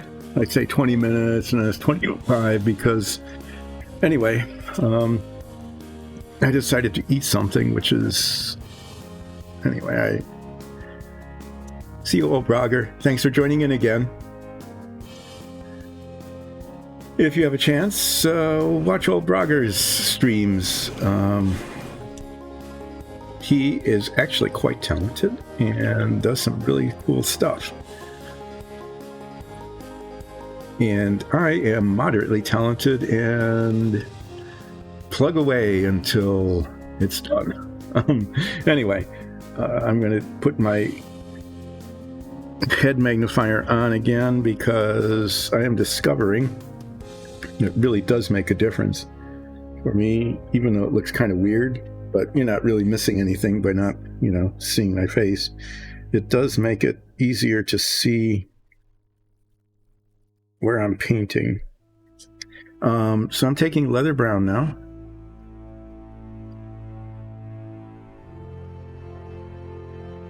The brown. I'm going to do gloves. Basically, the flexible parts. This is the color of flexible leather. Why? Because that is just what it will be. So I'm going to use 3 colors and then a 4th for the boots. So this is the flexible leather on elbows and pants and gloves. And then I'm going to use another color for the under tunic kind of thing. And then a 3rd color for the hard armor parts.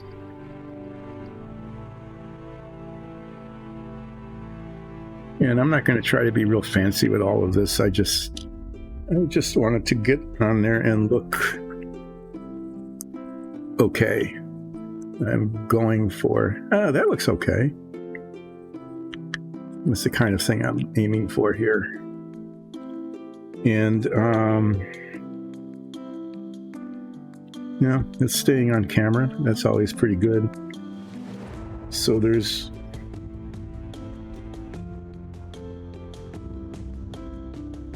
bows here.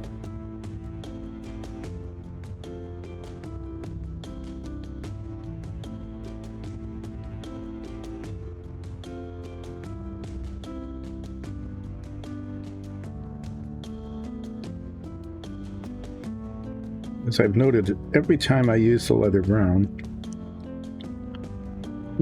doesn't look very leathery until it's washed.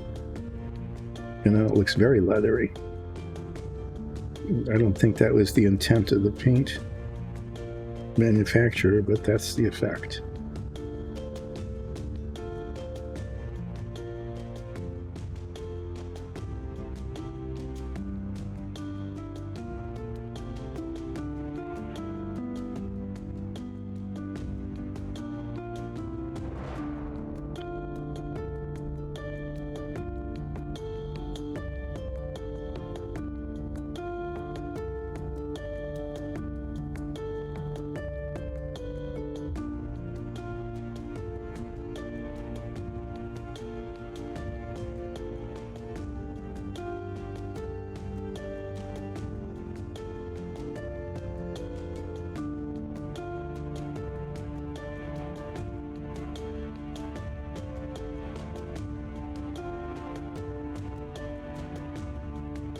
Okay, well, what we have here is next to impossibility of painting the backs of the gloves.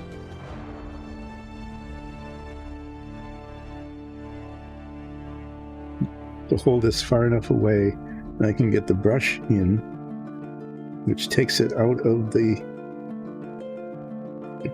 focal range. Okay, well, part of it is that no one can possibly see that anyway.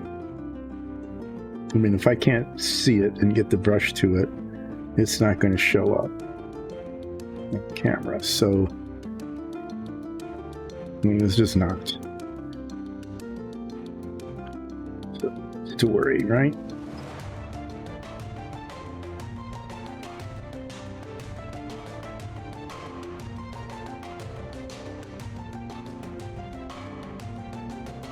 Anyway,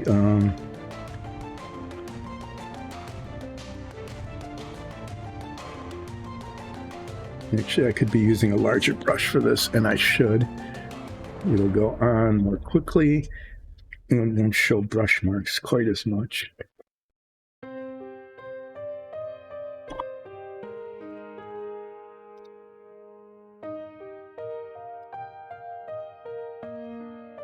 Picking out the other brushes that I have. I'll continue to use this brush. This brush has oh, okay, I managed to lose the little plastic thing, which, you know, if you put things away in the right place, you can find them again later, and then you can't. Oh, there it is. Probably right where I left it, right? I have to put that cap on so that what is left of that little bristle thing. So these are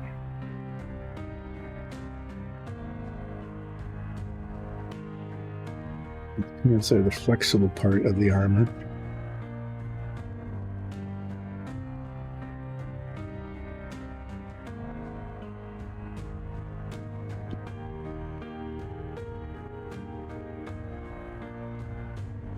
On these,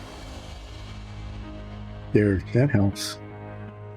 That if it aims where I'm looking, it actually helps quite a lot.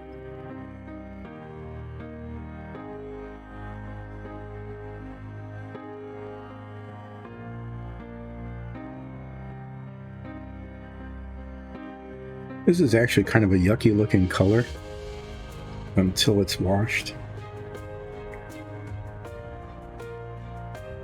But then with the brown wash on it, it looks pretty decent. I'm going to be probably using a fairly heavy wash on this one. Using brown, and I think I'm going to try the smoky ink on a couple of places, which is a little bit redder, and I think that will look good on some of the other leather colors. It will set them apart.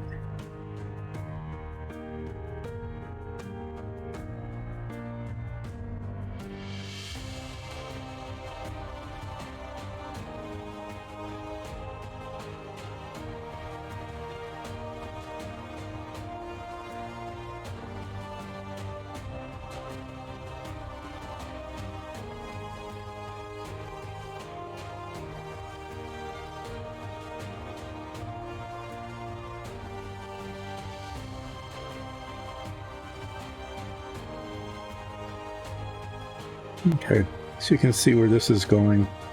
Again, this color is going to represent the highly flexible leather. And then there'll be a darker color on these parts, which represent the armor part. You know, the more substantial armor. There's a little bit of a belt there. I want to paint that the dark brown, the same color as the boots. And then there's this under tunic that's, you know, just hard to get to in a lot of places. And I'm going to paint that next. Just see how far along I can get.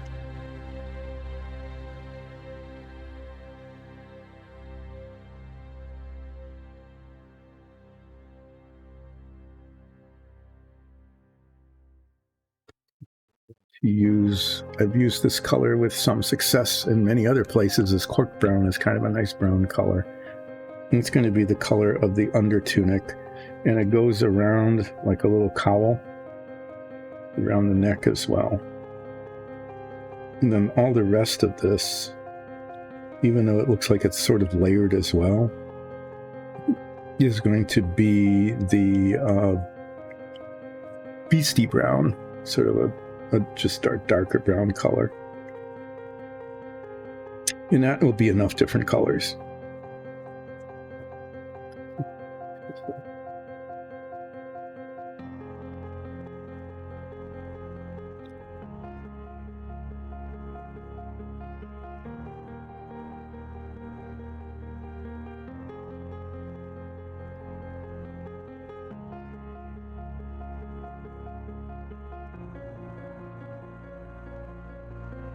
I don't know if I'm going to be finishing this today or not.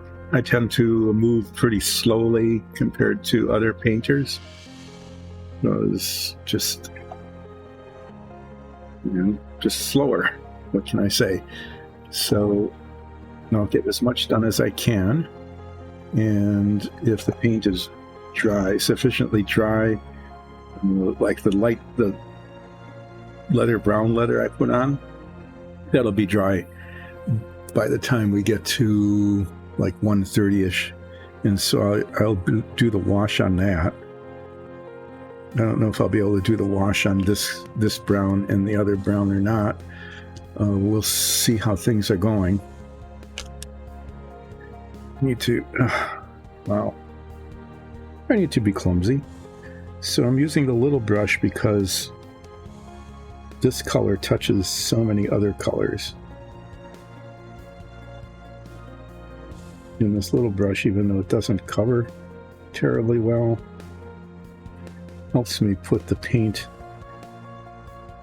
mostly where I want it.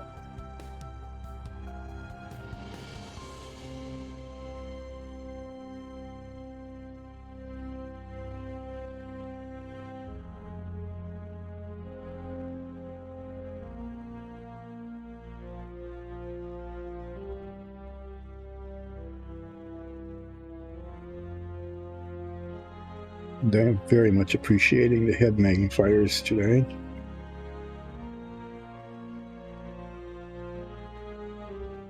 I used to be able to do this without any glasses, but that was quite a while ago.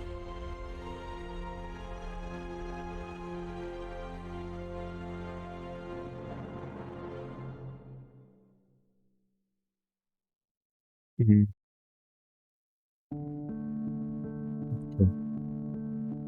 Do a little green, that dark green touch up there, because it's like an ill-defined boundary.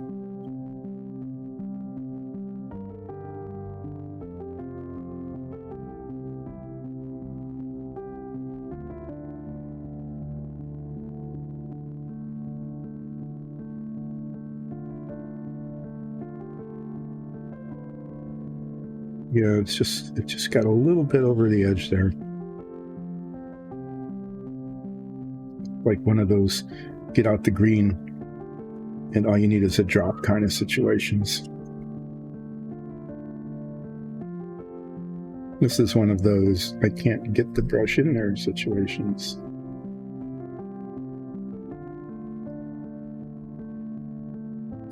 I can see it, but I can't reach it, so that I'm just going to give up and come back with the green later, since I have to get it out anyway. At some point you just say, I can't do that without getting paint on something else. And I did. That's the beauty of painting, is that you can cover it back up with another color.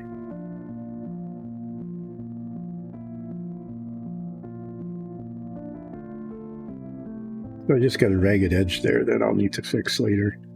I'll probably do that after I put the other brown on. It's the other brown contacts there as well.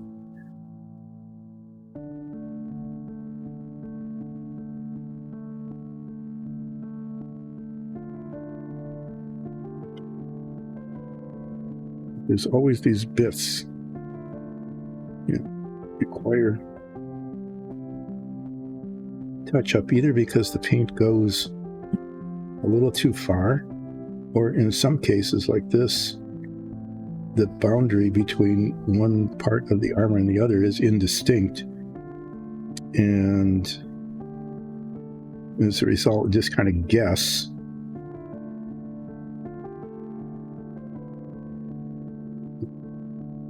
It looks right, and then after you're done, it goes, no, it's dead.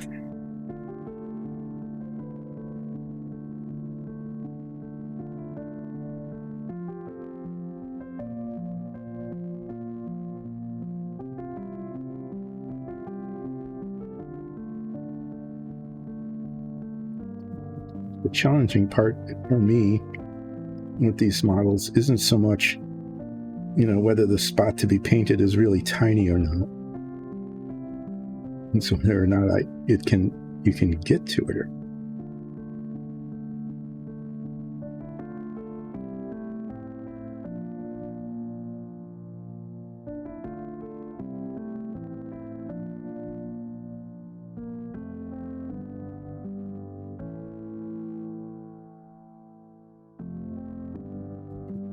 And then this goes, there's a belt buckle there you probably can't see.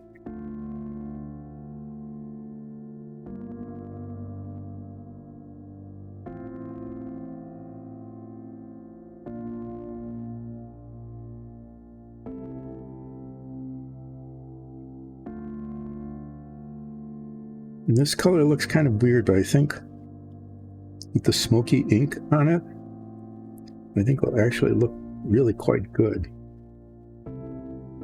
So I need to paint that belt. There's a little bit of a belt there. I'll do that after I paint the over armor. And then the belt buckle will need a little bit of metallic. I'm just checking to see that I have painted. Yeah, I mean, the edges are ragged. The edges are not clean. But I'll be fixing that up with the green paint later. It should touch up okay. I don't know why that green paint has these glossy. Yeah, right. I don't know why the green paint has that glossy look. As I highlight it with the, look right there. That's where. That was pretty stupid. Okay, so all the rest of the stuff that isn't painted yet is going to be painted what's called beastie brown, which is a little darker brown color, except for the shoes and the belt, which will be painted flat brown, which is a very dark brown.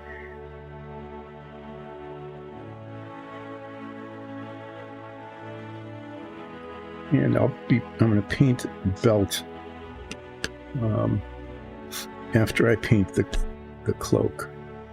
Then I'll try to very carefully just do the belt and the paint over the buckle, and then come and touch up the buckle with a metallic later. And so after I paint this color, I'll touch up the green around the edges where it needs touching up.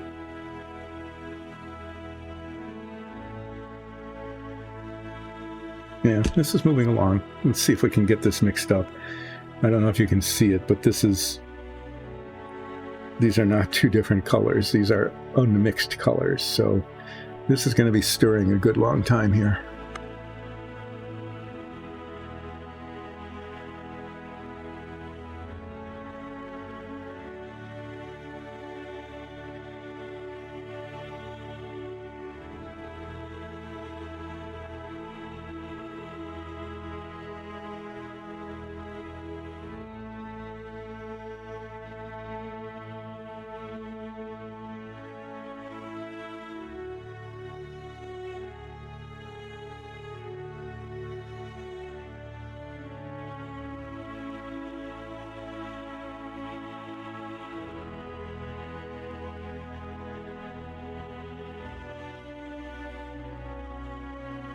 I'll probably be using two different brushes on this. One is in the areas where it's touching another color, and I'll use the little one for that.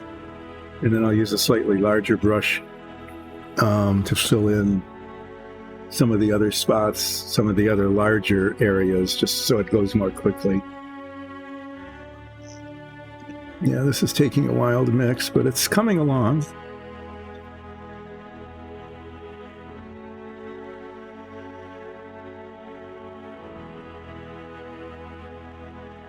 Before we got this, we'd be shaking it by hand.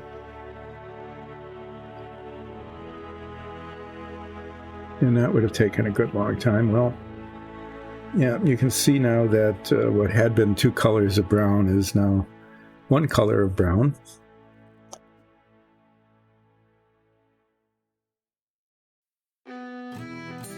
So let's squeeze some of this out and see how it goes.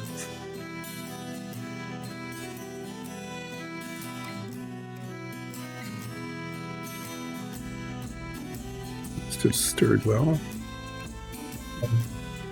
Yeah. So we'll just start right up here.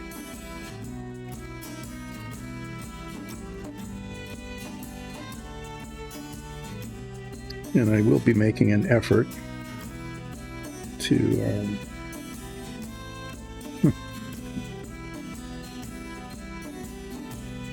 hovering very well.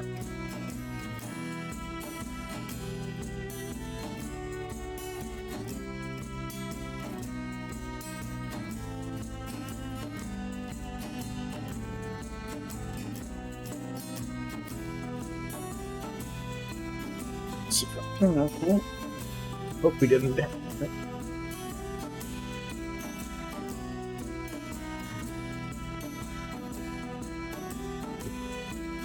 Let's have dust on it.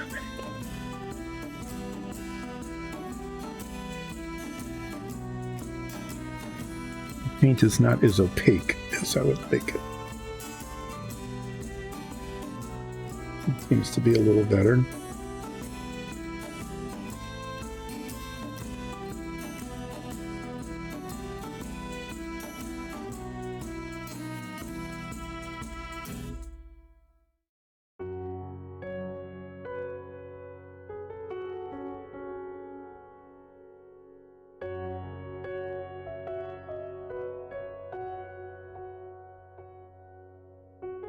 No, it's okay. I mean, it's similar to, but not the same as the leather brown. So I think it gives a decent contrast.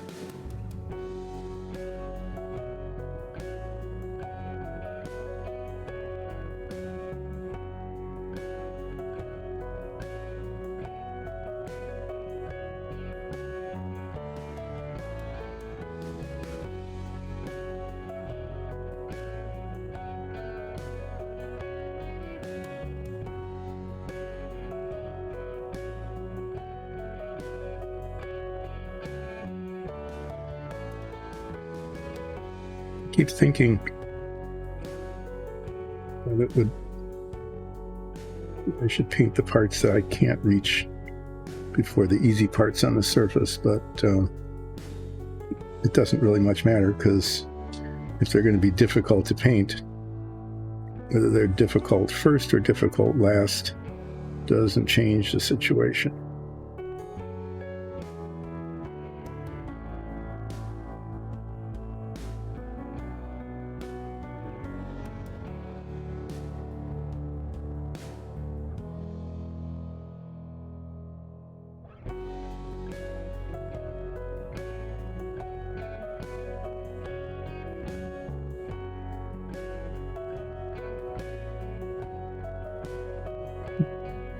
Here is the contact between this color and the dark green, and it's one of those situations where the boundary on the print is ambiguous, so it looks like it's that.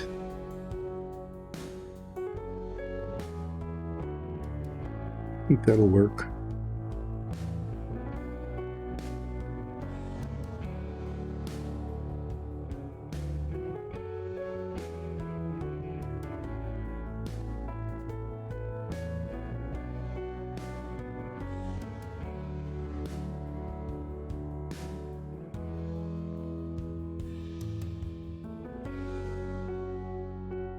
Just sort of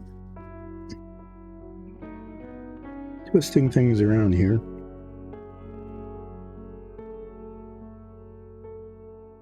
Yep. Okay, that's not bad if I look at it from this side.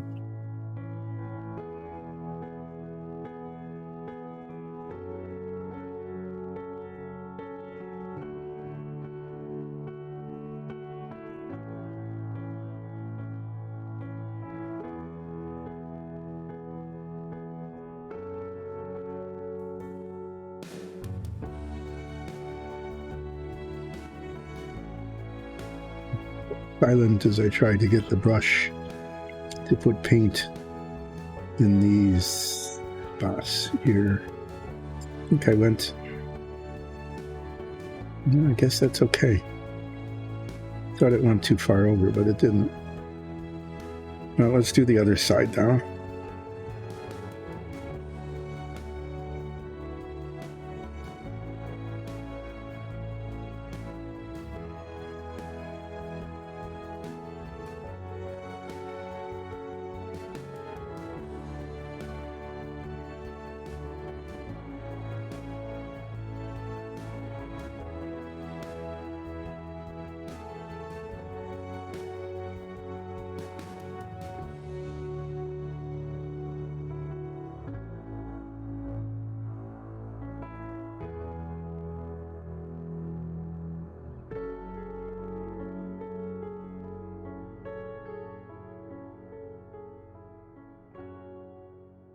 Sorry, as I'm being quiet here, because yeah, I'm trying to paint hard to reach areas.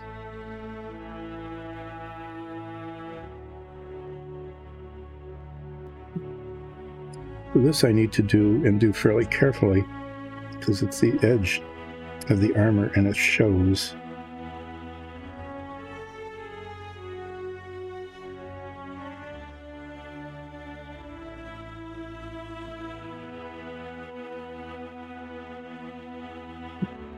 Top here.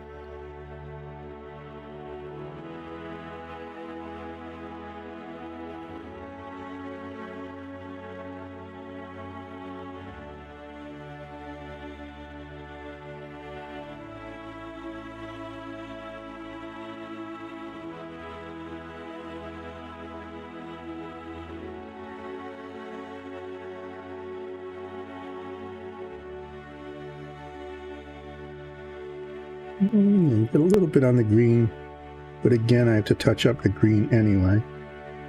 So I'll try to remember that that spot's there.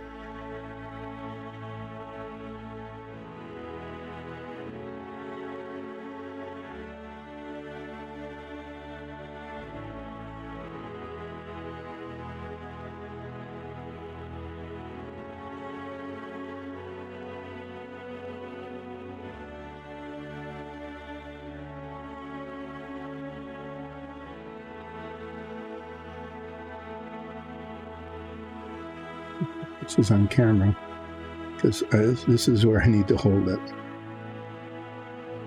Yeah, that's good.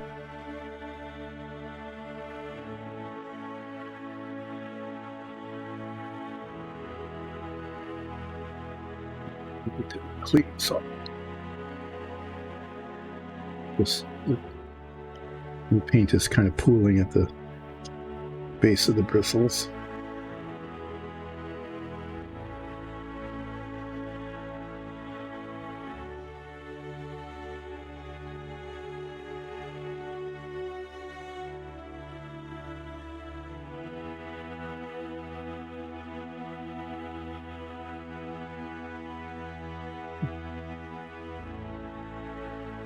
It goes together surprisingly well with the green. It's a color combination I might actually have to remember.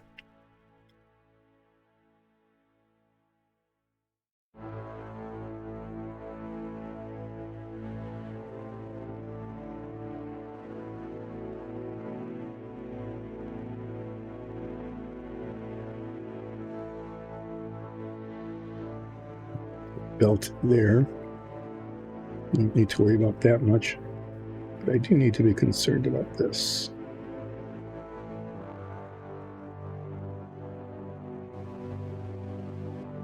I'm looking at this. It looks like... hard to tell. It looked like maybe that lighter brown, the pork brown, had gotten on the leather brown, but yeah, I'm not so sure.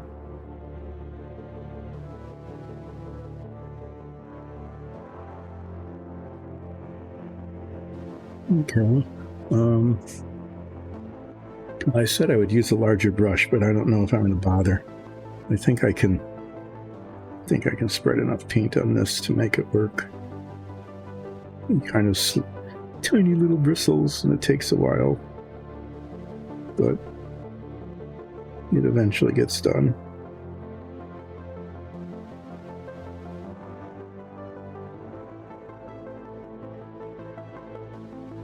You can be careful, like around these edges and stuff, without getting a whole nother brush out and switching back and forth. Right through there, it's really very difficult to see, is a belt. And that belt is going to be painted a dark brown color, and then the buckle is metal. So I'll get out probably the same color I used up here.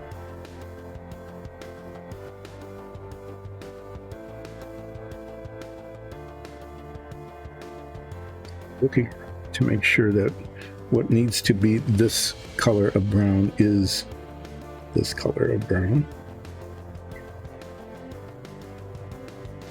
And then I can move down to the shin guards.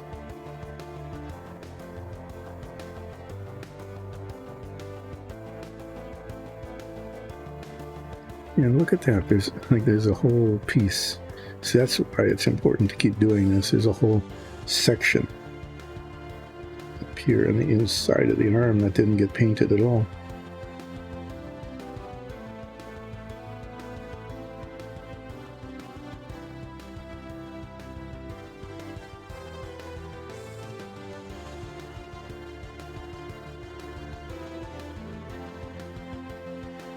Too.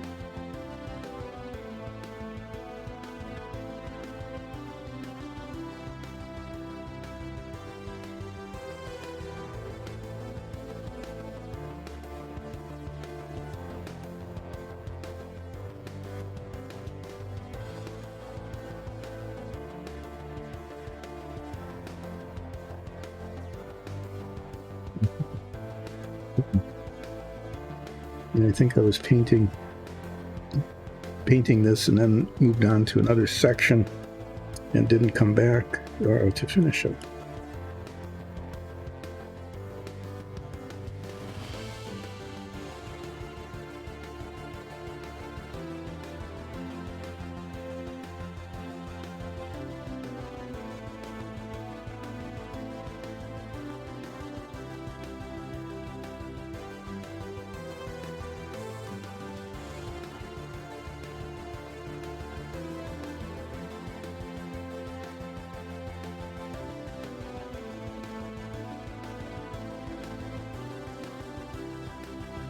Okay, it's not too bad.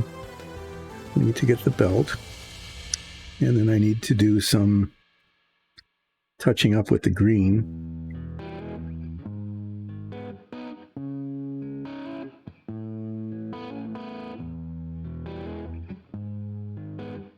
Let's look like a little bit of that leather brown there. But let me finish this first. It's a whole section of the leg I didn't paint with the leather brown. To see if I can pull that off or not. So I'm going to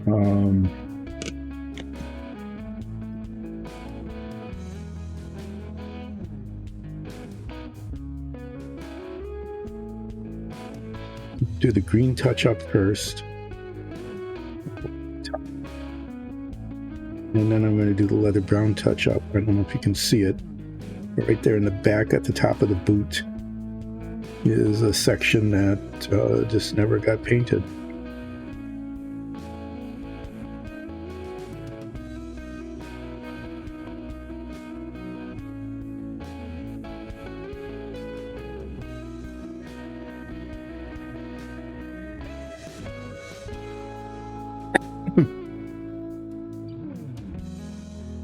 This is kind of a nice brown color.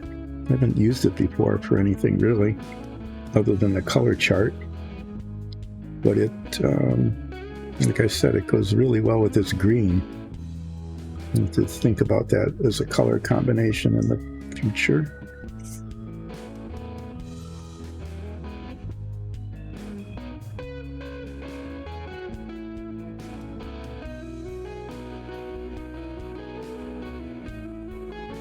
Pull out a bigger brush for this.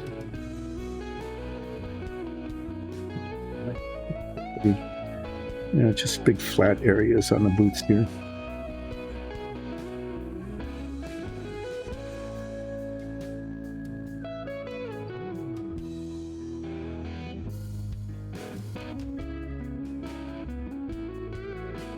I think these 3 colors are definitely enough.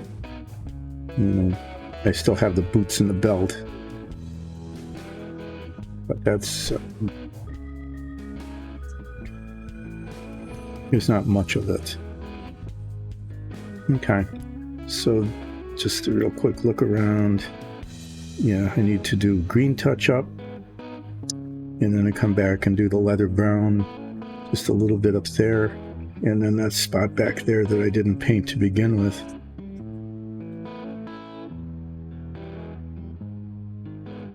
Otherwise, this is coming along. As I said before, it's okay. It's okay.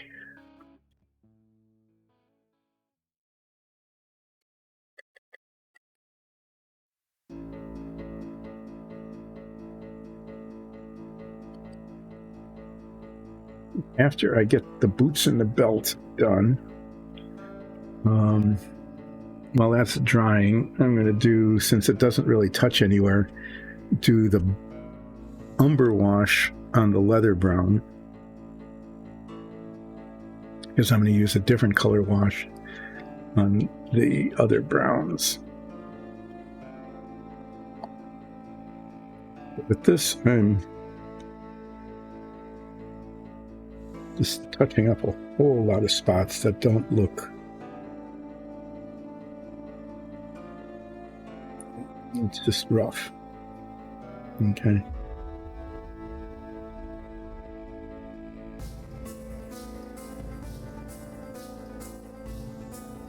The edges are not exactly where I want them to be.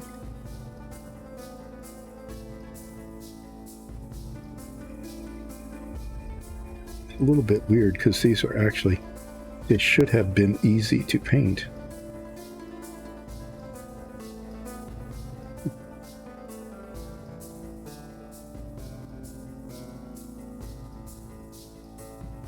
What was required. There's back right in here that was not easy to paint.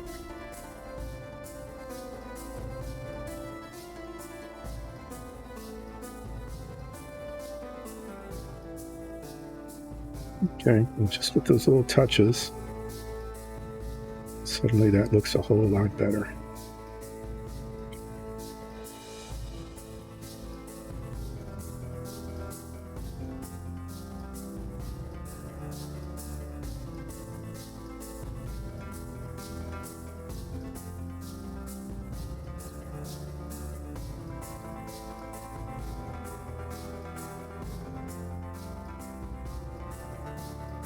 Yeah, I knew I would not be able to find it.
There's another spot that needed green touch-up. I guess if I don't see it, it isn't going to need it.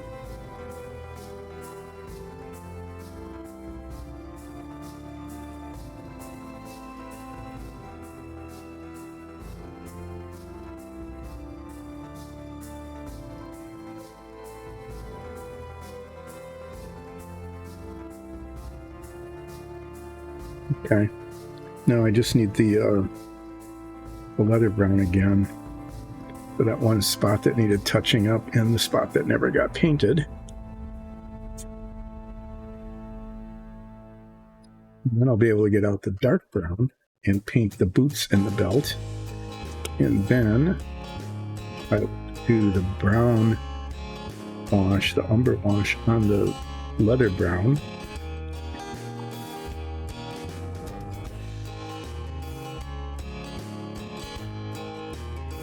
Then I'll do the smoky ink on the others. So I need the leather brown.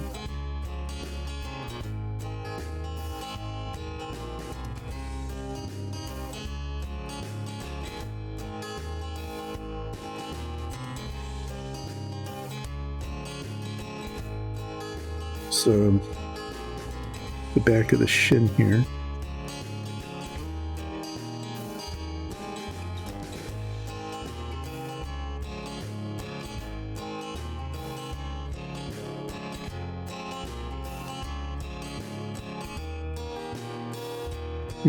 Replace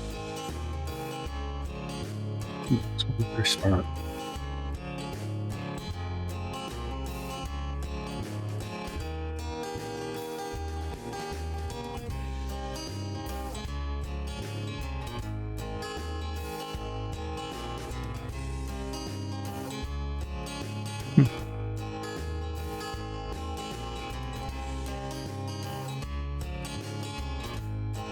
Yeah, I don't see it now.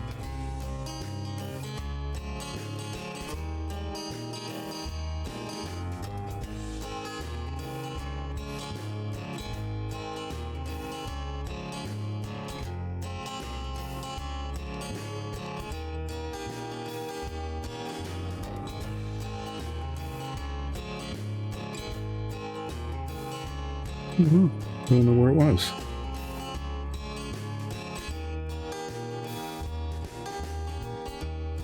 Not knowing where it was, it's not going to get painted. Very odd. Okay, sort of I got the belt and the boots. And the belt is a little challenging, and the boots not so much. I've got several different colors of flat brown. This will do.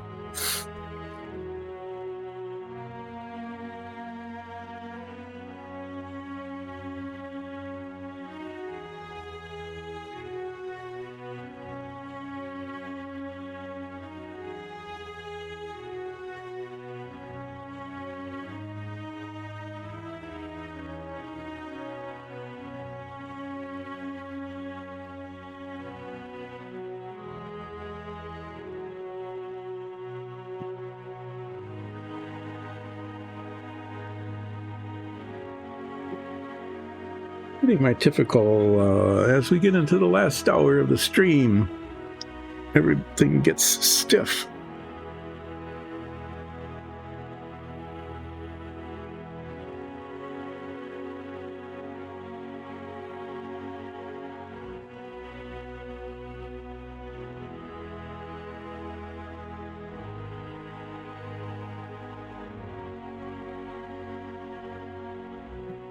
This goes across there. Paint over the buckle because I have to get into the center of the buckle.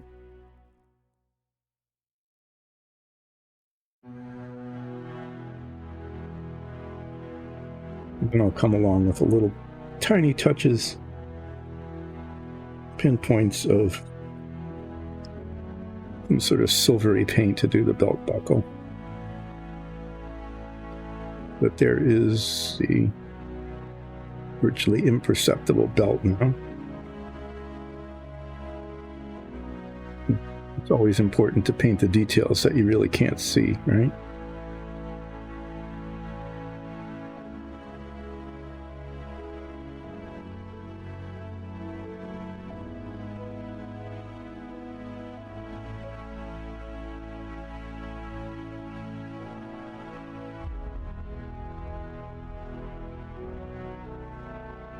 Okay, and then the boots.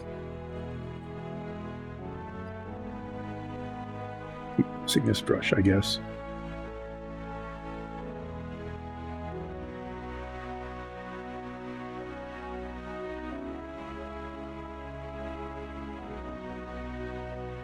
No, it's not working that well on the boots.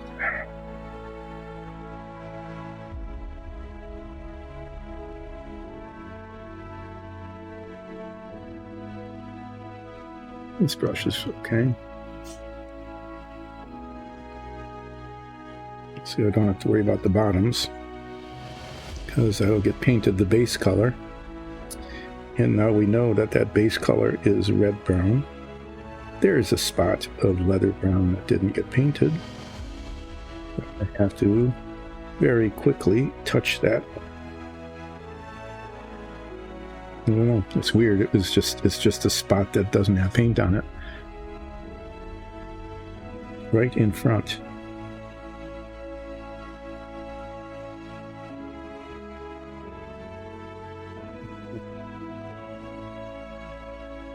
So I'm going to take this little brush, get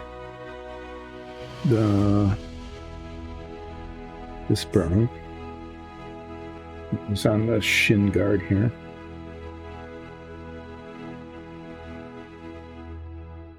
Yeah, that's it. I mean, that tiny little dot, but with my head magnifiers on, I was able to see it clearly.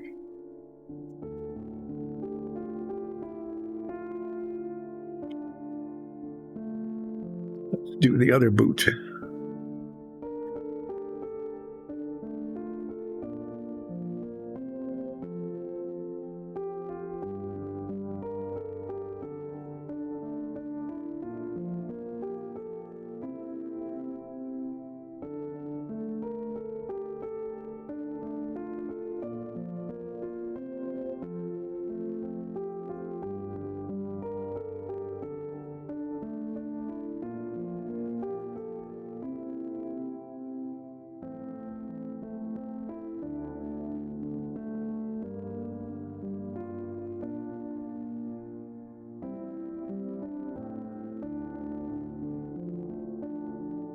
Okay, and the hope is that this will be dark enough that it will not look the same color as the red-brown that goes on the base. I think it'll work. Okay, well, what we're doing now is, this is another one of these jars where the paint all globbed up. Globbed up is a technical term for it got in the bottle cap and then got on the rim, and then it keeps it from sealing. So I'll put these aside here and get out a piece of paper towel, because this is a lesson we learned from earlier, which is if you put down a little piece of paper towel and you scrape off the paint, it'll go on the paper towel and not on the painting surface.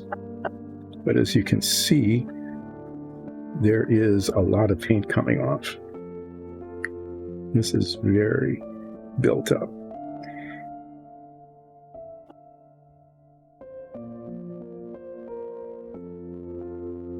And that just happens to these jars, and especially when they're full and you shake them, it gets into the bottle cap. Okay, and then when you close it, it gets onto the rim of the jar.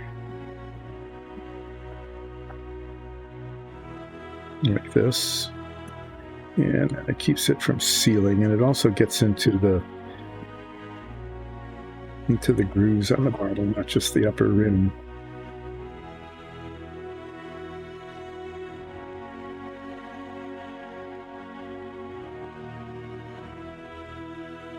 That was a persistent little chunk of paint there.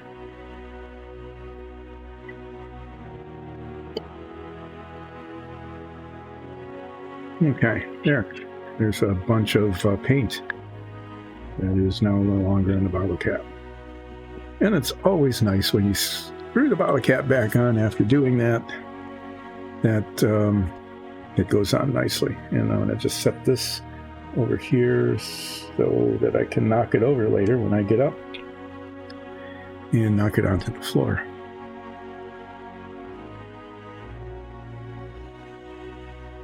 It's always good to anticipate those kinds of things so that when they happen, you don't go, oh darn, it's like, nope, I knew that would happen.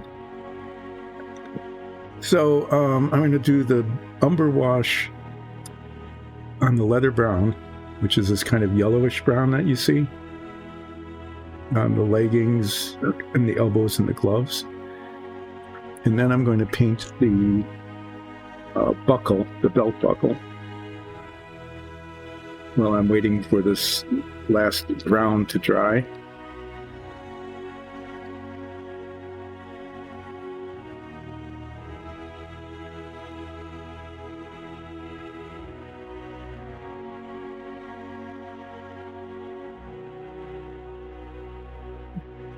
Just going to share, and I'll just put it in the middle here.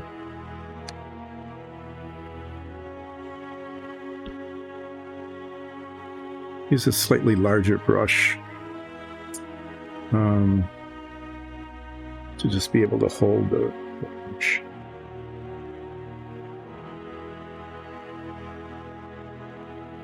And this particular color has an amazing effect of turning it from just this kind of yellowish brownish color to, wow, that really does look like leather.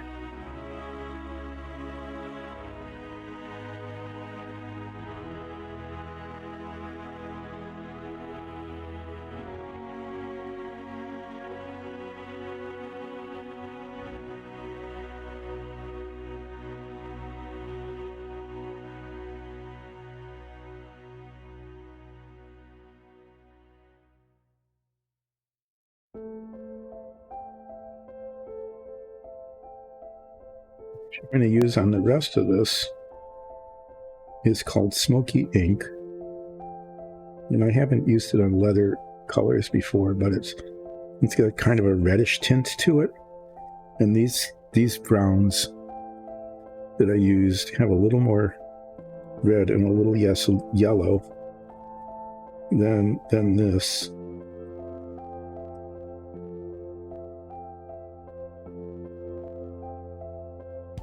I think it'll look pretty good.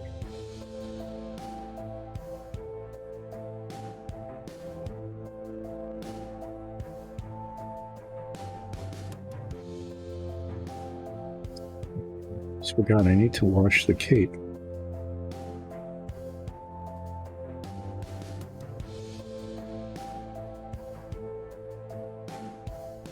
Yeah, I've got a half hour. I'm going to be able to finish this, which is pretty cool.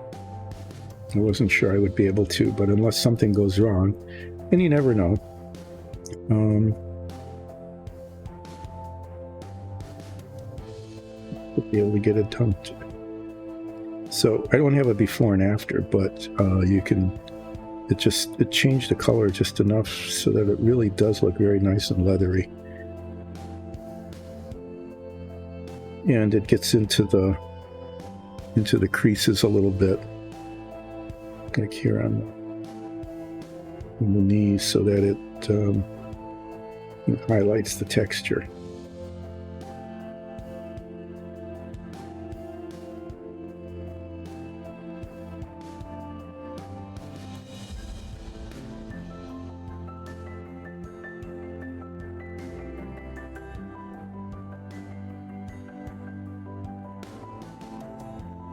You can see the fingers better in the gloves.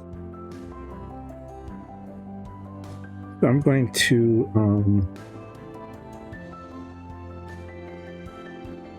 do the black wash on the cape, and then paint the belt buckle, and then do the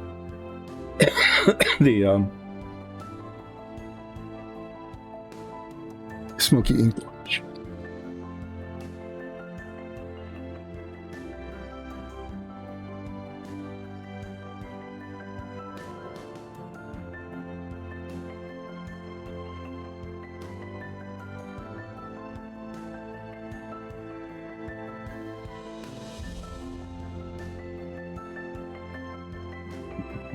fat brush.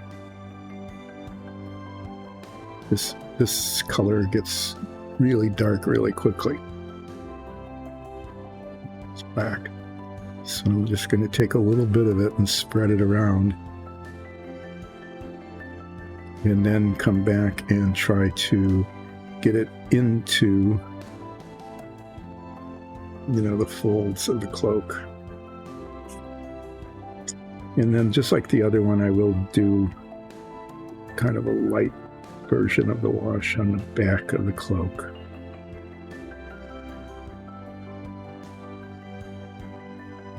Yeah, that was good. That picked up the folds really well, actually. So that's pretty decent. Yep, that looks okay. We'll just leave that and not mess with it. So now the last bit of delicacy is getting the belt buckle done. What should I use? I need the chainmail silver out, do I?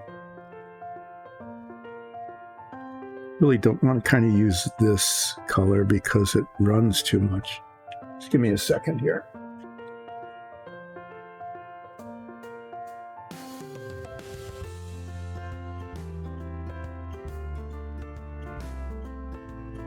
The colors are a little more, yeah, here it is. It's a little more viscous. And so I'll be able to just sort of dab little dots on and not have to worry quite as much about it running down into the inside of the belt buckle. At least that's the thought.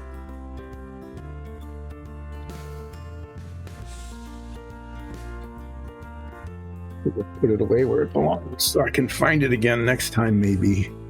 Okay, so you probably can't see it. It's way down underneath here, but there is a belt buckle.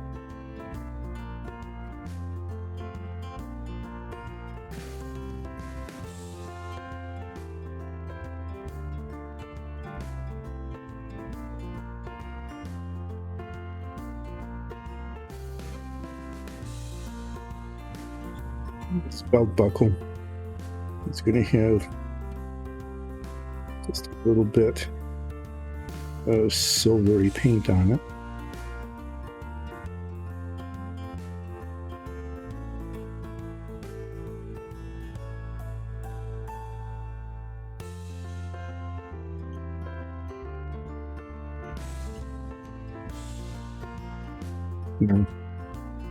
Maybe you can see it. I don't know.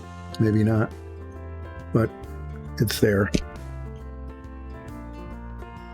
Okay, the last step. I'm thinking the paint is dry enough for that. I'm not going to really need these.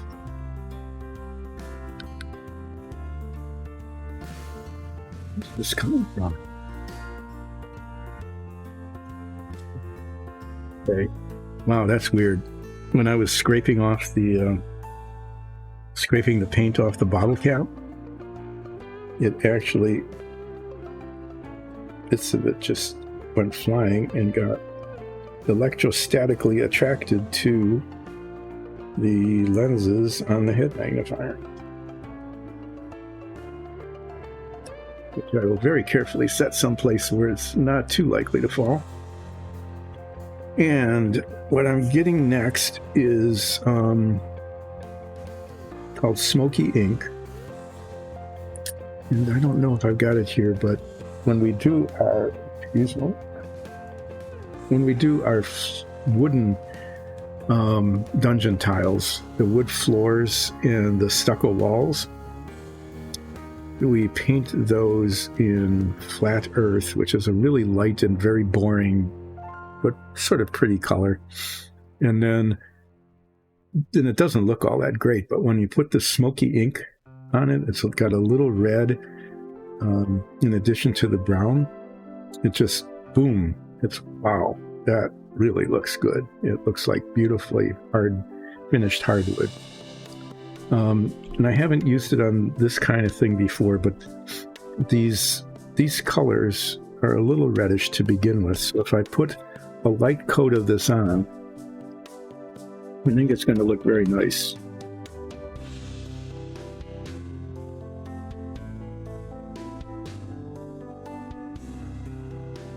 So as I'm mixing this, I'm going to talk about Dice and Dungeons. Dice and Dungeons, a group of friends and relatives who almost a year and a half ago now, a long time ago, started Dungeons and Dragons campaign in the world in which our dungeon mistress, Alexis Bates, had created actually some time ago and always wanted to play. So it was like, well, you always wanted to do this, let's do it. Let's start it. And it's turned out to be a really wonderful campaign. And it streams 3 Sundays a month at 2 on Twitch with a live chat, and is also available on YouTube and as a podcast. And it works as a podcast because somebody's always talking. You know, there's hardly any moments of silence. You might wish there were moments of silence if you're, watching it, but no, we're always filling the time with either trying to make plans or with lively banter or complaining about how that idea was a failure or just teasing each other or our pets. At any rate, that's what we were doing. And as we were starting that, we got a 3D printer because, why not? Everybody has to have one nowadays. And said, wouldn't it be cool if we, instead of, worked on a 1x1 inch plastic grid, what if we actually had scenery, these dungeon tiles? We've seen these before on the internet. Let's print them ourselves, because it's always great fun playing with the 3D printer and make useful things. We made ant traps. Alexis designed and printed ant traps for us a couple of years ago when we first got these, and they worked really well. At any rate, we didn't feature any ant traps in our D&D campaign, but we did start putting together all sorts of tiles, tents and sleeping bays and campfires and pillars and walls, and they just got more and more and more elaborate. And as they got more elaborate, we got better at printing and painting. And now, if you've watched it all, you see that we are producing actually quite a lot of them for our campaign. Let me start down here.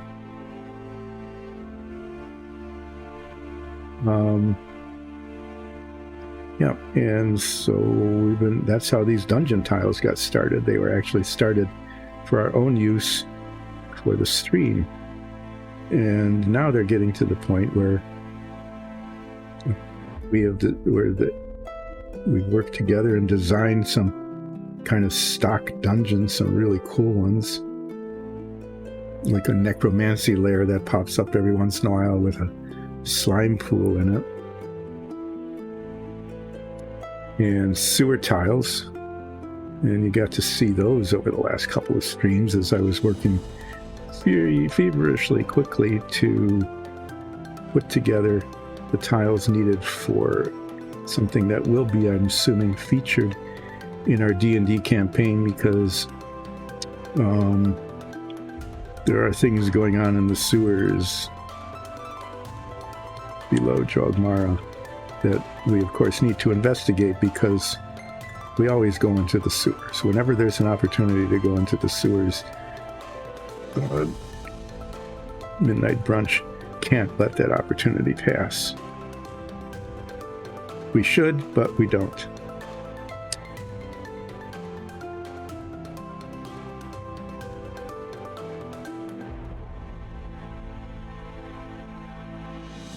At any rate, where is this going? Where this is going is that as a result of the acquisition of a 3D printer and the ever more elaborate needs of our D&D campaign, we started producing more and more dungeon tiles. And as we were doing that, Alexis said, well, people do this, why don't we do too? Because we're people, right? Let's stream our painting. And so that's how relaxing painting with Dice and Dungeons got started. Well, we're painting these things anyway. let's see if people want to watch us do it. And so that's how that started. And subsequent to that, we started doing minifigs like the one I'm working on now. That's off camera. I've been on camera the whole time. And then right here near the end, of course, I got off because, you know, why not? You have to have flaws in the show. This is not a flawless stream.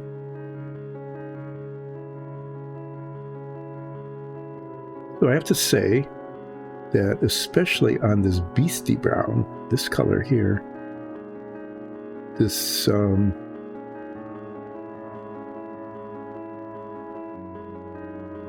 smoky ink really is working very well.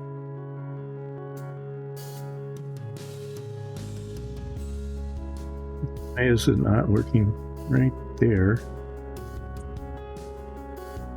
Looks like there's a spot. I can only see it from one direction. That just isn't getting inked. Anyway, that's the story of Dice and Dungeons and how we got here to where we are today, painting minifigs and dungeon tiles.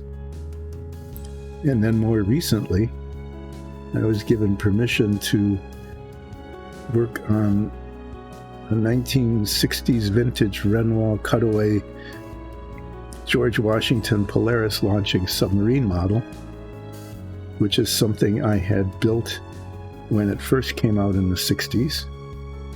And so that's where Submarine Wednesday started. And if any of you have seen that, you can, it's going rather poorly. Let's just say that everything is taking a really long time. It's not going terribly well. Parts don't fit. When they do fit, that I cement them in, they fall apart. The painting has been difficult. And yeah, it's just been that kind of thing. So I'm thinking when I introduce it on Wednesdays, and I'll continue for a little while yet at least, is I'm not going to call it Relaxing Painting with Dice and Dungeons. I'm just going to call it, well, let's see where we can get on the submarine with Dice and Dungeons, because it's just been that way. But it's, you know, it's a really cool model, and when I finally completed it, it'll look pretty nice, and we'll have to find a dust-free place to put it. Okay, I'm pretty happy with how this turned out. The the umber wash, traditional umber wash on the leather brown looks like it always does, very leathery. But this smoky ink worked really quite well, especially on the beastie brown, which is the color of this tunic. I mean, these are the hard leather parts, the tunic skirt and the boots and the bands, and it contrasts pretty well with the other colors. And this color, the cork brown, I wasn't sure. It looked pretty awful, but then when it's been washed, it actually turns out okay. So this is nearly done. What I need to do now is paint the base and give it a brown wash like I have with all of the others. And as I had noted earlier, I wrote a note to myself the last time around reminding me of what color I use on the base. It's red brown. Bases equal our red browns. And I haven't lost my note yet, so I know that I use this color. So I'm just going to paint the base, and it dries pretty quickly, but as it's still wet, I'm going to get the brown wash out and blob it on to give it a little bit of, it isn't really texture, but it's not, it just breaks up the flatness of the large brown surface.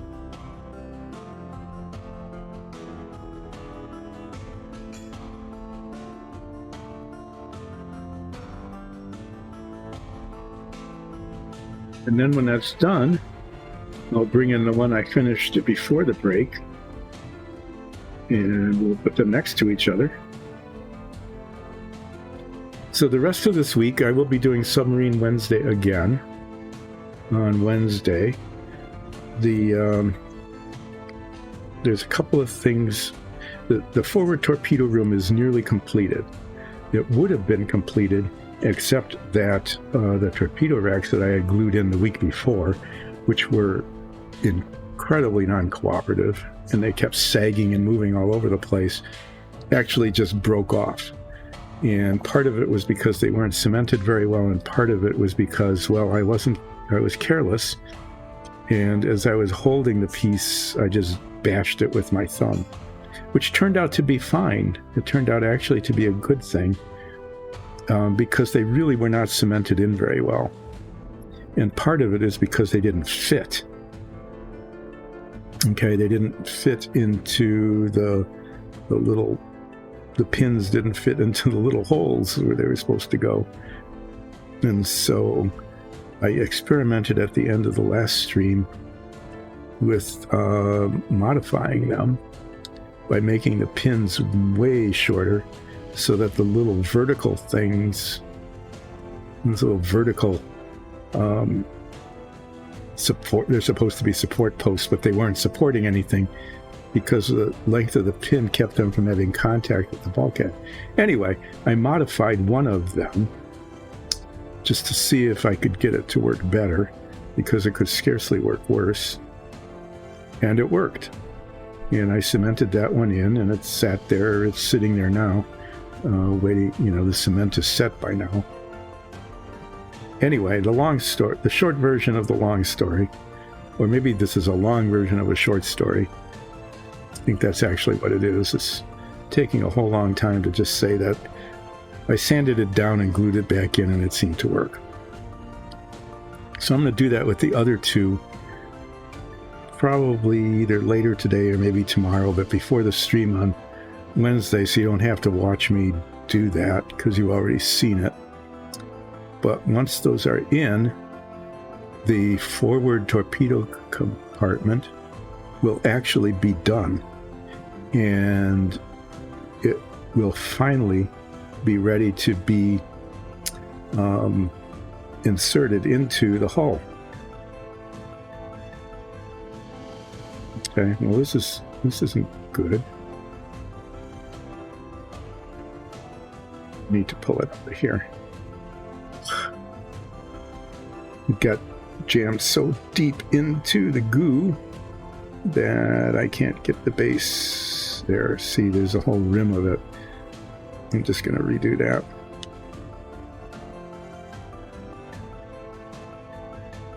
There.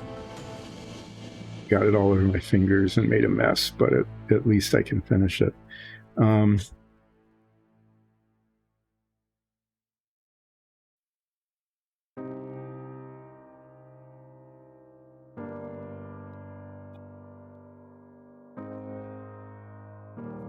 That needs to be touched up. Yeah. Anyway,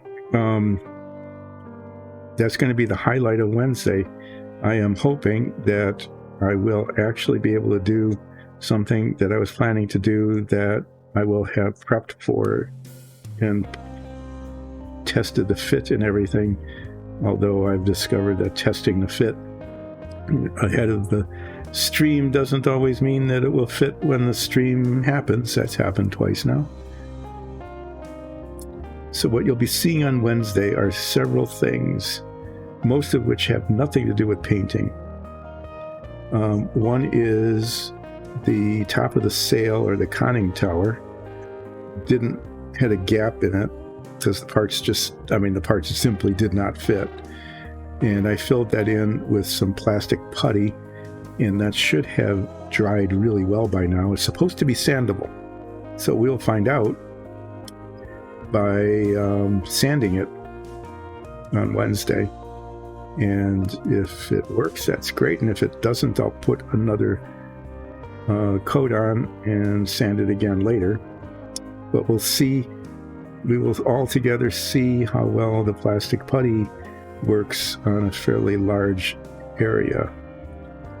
And then I'll be, I really hope, inserting, or installing is the right word, installing the forward torpedo room finally into the hull. I'll continue to work on the detail of the forward bulkhead of the torpedo room. The forward bulkhead has a huge amount of detail on it. It is probably, I would say, one of like 3 pieces of the entire submarine that was in fact molded well. And I'll say more about that in just a second, because that'll be the rest of the stream. It was molded really well. It's got dials and a clock and junction boxes and all sorts of things, and the instructions say painted green, but no, I don't want to lose all that detail. So I've been playing around with different ways of putting the detail on the dial faces and stuff. And then there's a whole lot of green that gets to be painted on, and a huge, very, very tiny little brush around the detail. So yes, I'll be sanding down the conning tower. I'll be installing the forward torpedo room. I'll be working, this will be the painting part, painting the detail, continuing to work on painting the detail of the forward bulkhead, which is weird. It's the forward bulkhead of the torpedo room, but it's not attached to it, so it could be inserted into the submarine, installed in the submarine at almost any time, so I can keep working on that. And then the last part, which will take up the rest of the stream, is prepping parts for basically the mess hall, the galley, and the bunk hall, the bunk deck. And I said that, the forward bulkhead of the torpedo room was one of like 3 parts that were really well cast or molded. And that's true. Virtually all of the parts, I'd say with like maybe one exception, of the bunk deck and the galley and the mess hall are very, very badly molded. A couple of them were so warped that I had to borrow them from one of the other kits. So you'll see that there's a slightly different color to them, some of the decks. I need to put a wash on this helm. The helm is just way too bright. What I used on the other one was just the gray, and I've got a little time yet. So I'm going to do the same thing. I'm just going to use that gray wash. And it doesn't change the color much, but it tones it down a little bit.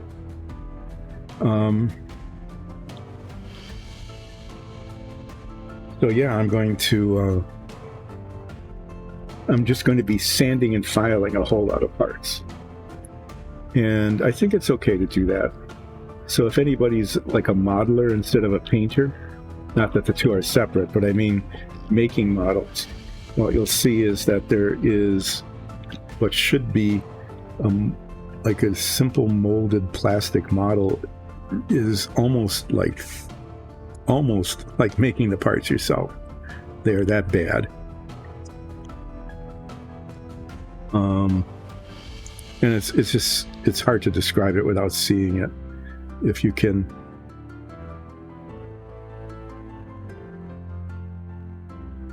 kind of imagine if you can imagine me sticking my finger in the edge of that and messing up the paint. I know that's kind of hard to imagine me doing that, but I did.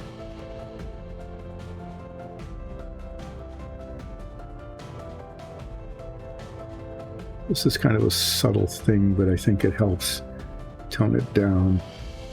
And since I've got this stuff out, I think there's some of this black, some of the black wash is still alive. I'm going to put it on the sword.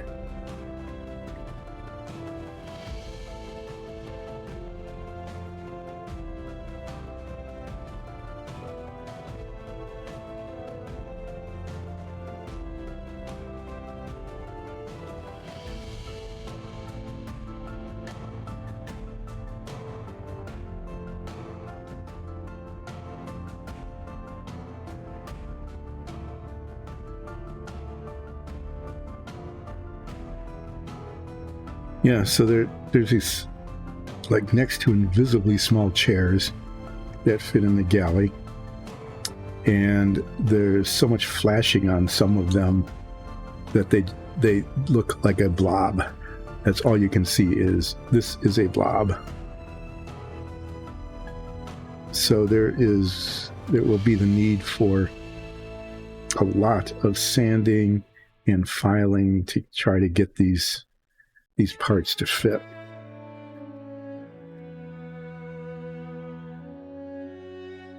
See if I can fix it like with this. And that's what I'll be doing most of Wednesday, is almost fabricating. I could almost say that I'll be fabricating parts for the submarine. It shows the flexibility of the contact cement I used on the sword. Okay. Yeah. So I'll be sanding down some plastic putty. This is the first time I've used it on anything larger than a tiny little gap, to see how it works on the top of the sail or conning tower. If that doesn't work, I've got two other alternatives that I can use to fill in gaps that I know are sandable. Then I'm going to install the forward torpedo room, and I will continue working on the detail of the forward bulkhead of the torpedo room. And then I will be fixing parts so that they actually can be used. In some cases, even be made recognizable. They're that bad. And that will be coming up on Wednesday. Okay, let's look at what we've got here. We have Relaxing Painting with Dice and Dungeons has completed 2, I guess I'll call them warriors. This one is in plate armor that I painted a couple different shades of metallic. You can see the banding on the legs there, kind of. And with some bronze highlighting, kind of fancy. A blank shield that may or may not eventually have a design painted onto it. You never know. And then this one had all leather armor. It was very obvious that it was leather and not plate, except for the helm. So the way you can tell that they're supposed to be on the same team is that their helms match and their cloaks match. Okay. Otherwise, I don't know. One gets plate, one gets leather. Not sure why it was that way, but it was. The other thing we did today, and you can see the difference, is this sword is actually a toothpick because the other one broke off. And in profile, I think in profile it came out pretty well. It's not as thin as the one that comes off of the rosin printer, but I don't know. I suppose I could have kept sanding at it and got it down to that, but it looks like a sword. And on camera, it should look okay. So, this was the accomplishment du jour, because I finished this one, who was almost finished last time, but I managed to get the washing done on it and got the base painted and stuff. And this one, from start to finish, including the fabrication of a replacement sword, was done today. That contact cement remains flexible. And anyway, here's that. And I think this turned out okay. I did some experimenting with some different colors and washes that look all right, especially this color here, which is beastie brown with a smoky ink wash. Pretty decent. So there they are. Sometime after this, usually someone takes pictures of what was accomplished during the stream, so these will likely show up somewhere on social media as the accomplishment of Monday with Relaxing Painting with Dice and Dungeons. So thank you for watching and listening and relaxing. Apologize for the late start, but once it got going, the internet stayed on, which was good. And we will see you all. I will see you all on Wednesday for Submarine Wednesday, where things will happen, but not necessarily what I had in mind or when. But something will happen for the better part of the 4 hours of the stream. Catch us Mondays, Wednesdays, and Fridays from 10 until 2. And yeah, I got 4 minutes left. I'm going to end early because, why not? Take a break. Thanks again. See you for Submarine Wednesday, and then again Friday. I have no clue what's going to happen on Friday. Did dungeon tiles, did the minifigs. We'll find something that will probably involve painting. Or painting. Yeah. Relaxing painting. Dice and Dungeons, Mondays, Wednesdays, and Fridays, 10ish until 2ish. Dungeons and Dragons campaign, Sundays, 3 Sundays a month at 2. Catch it on YouTube and podcast. If you can, become a follower. If you can, become a subscriber. If you can, go to patreon.com/DiceandDungeons and become a patron. And you can learn more about becoming a Patreon during the introduction to our campaign on Sunday. Thank you. See you Wednesday.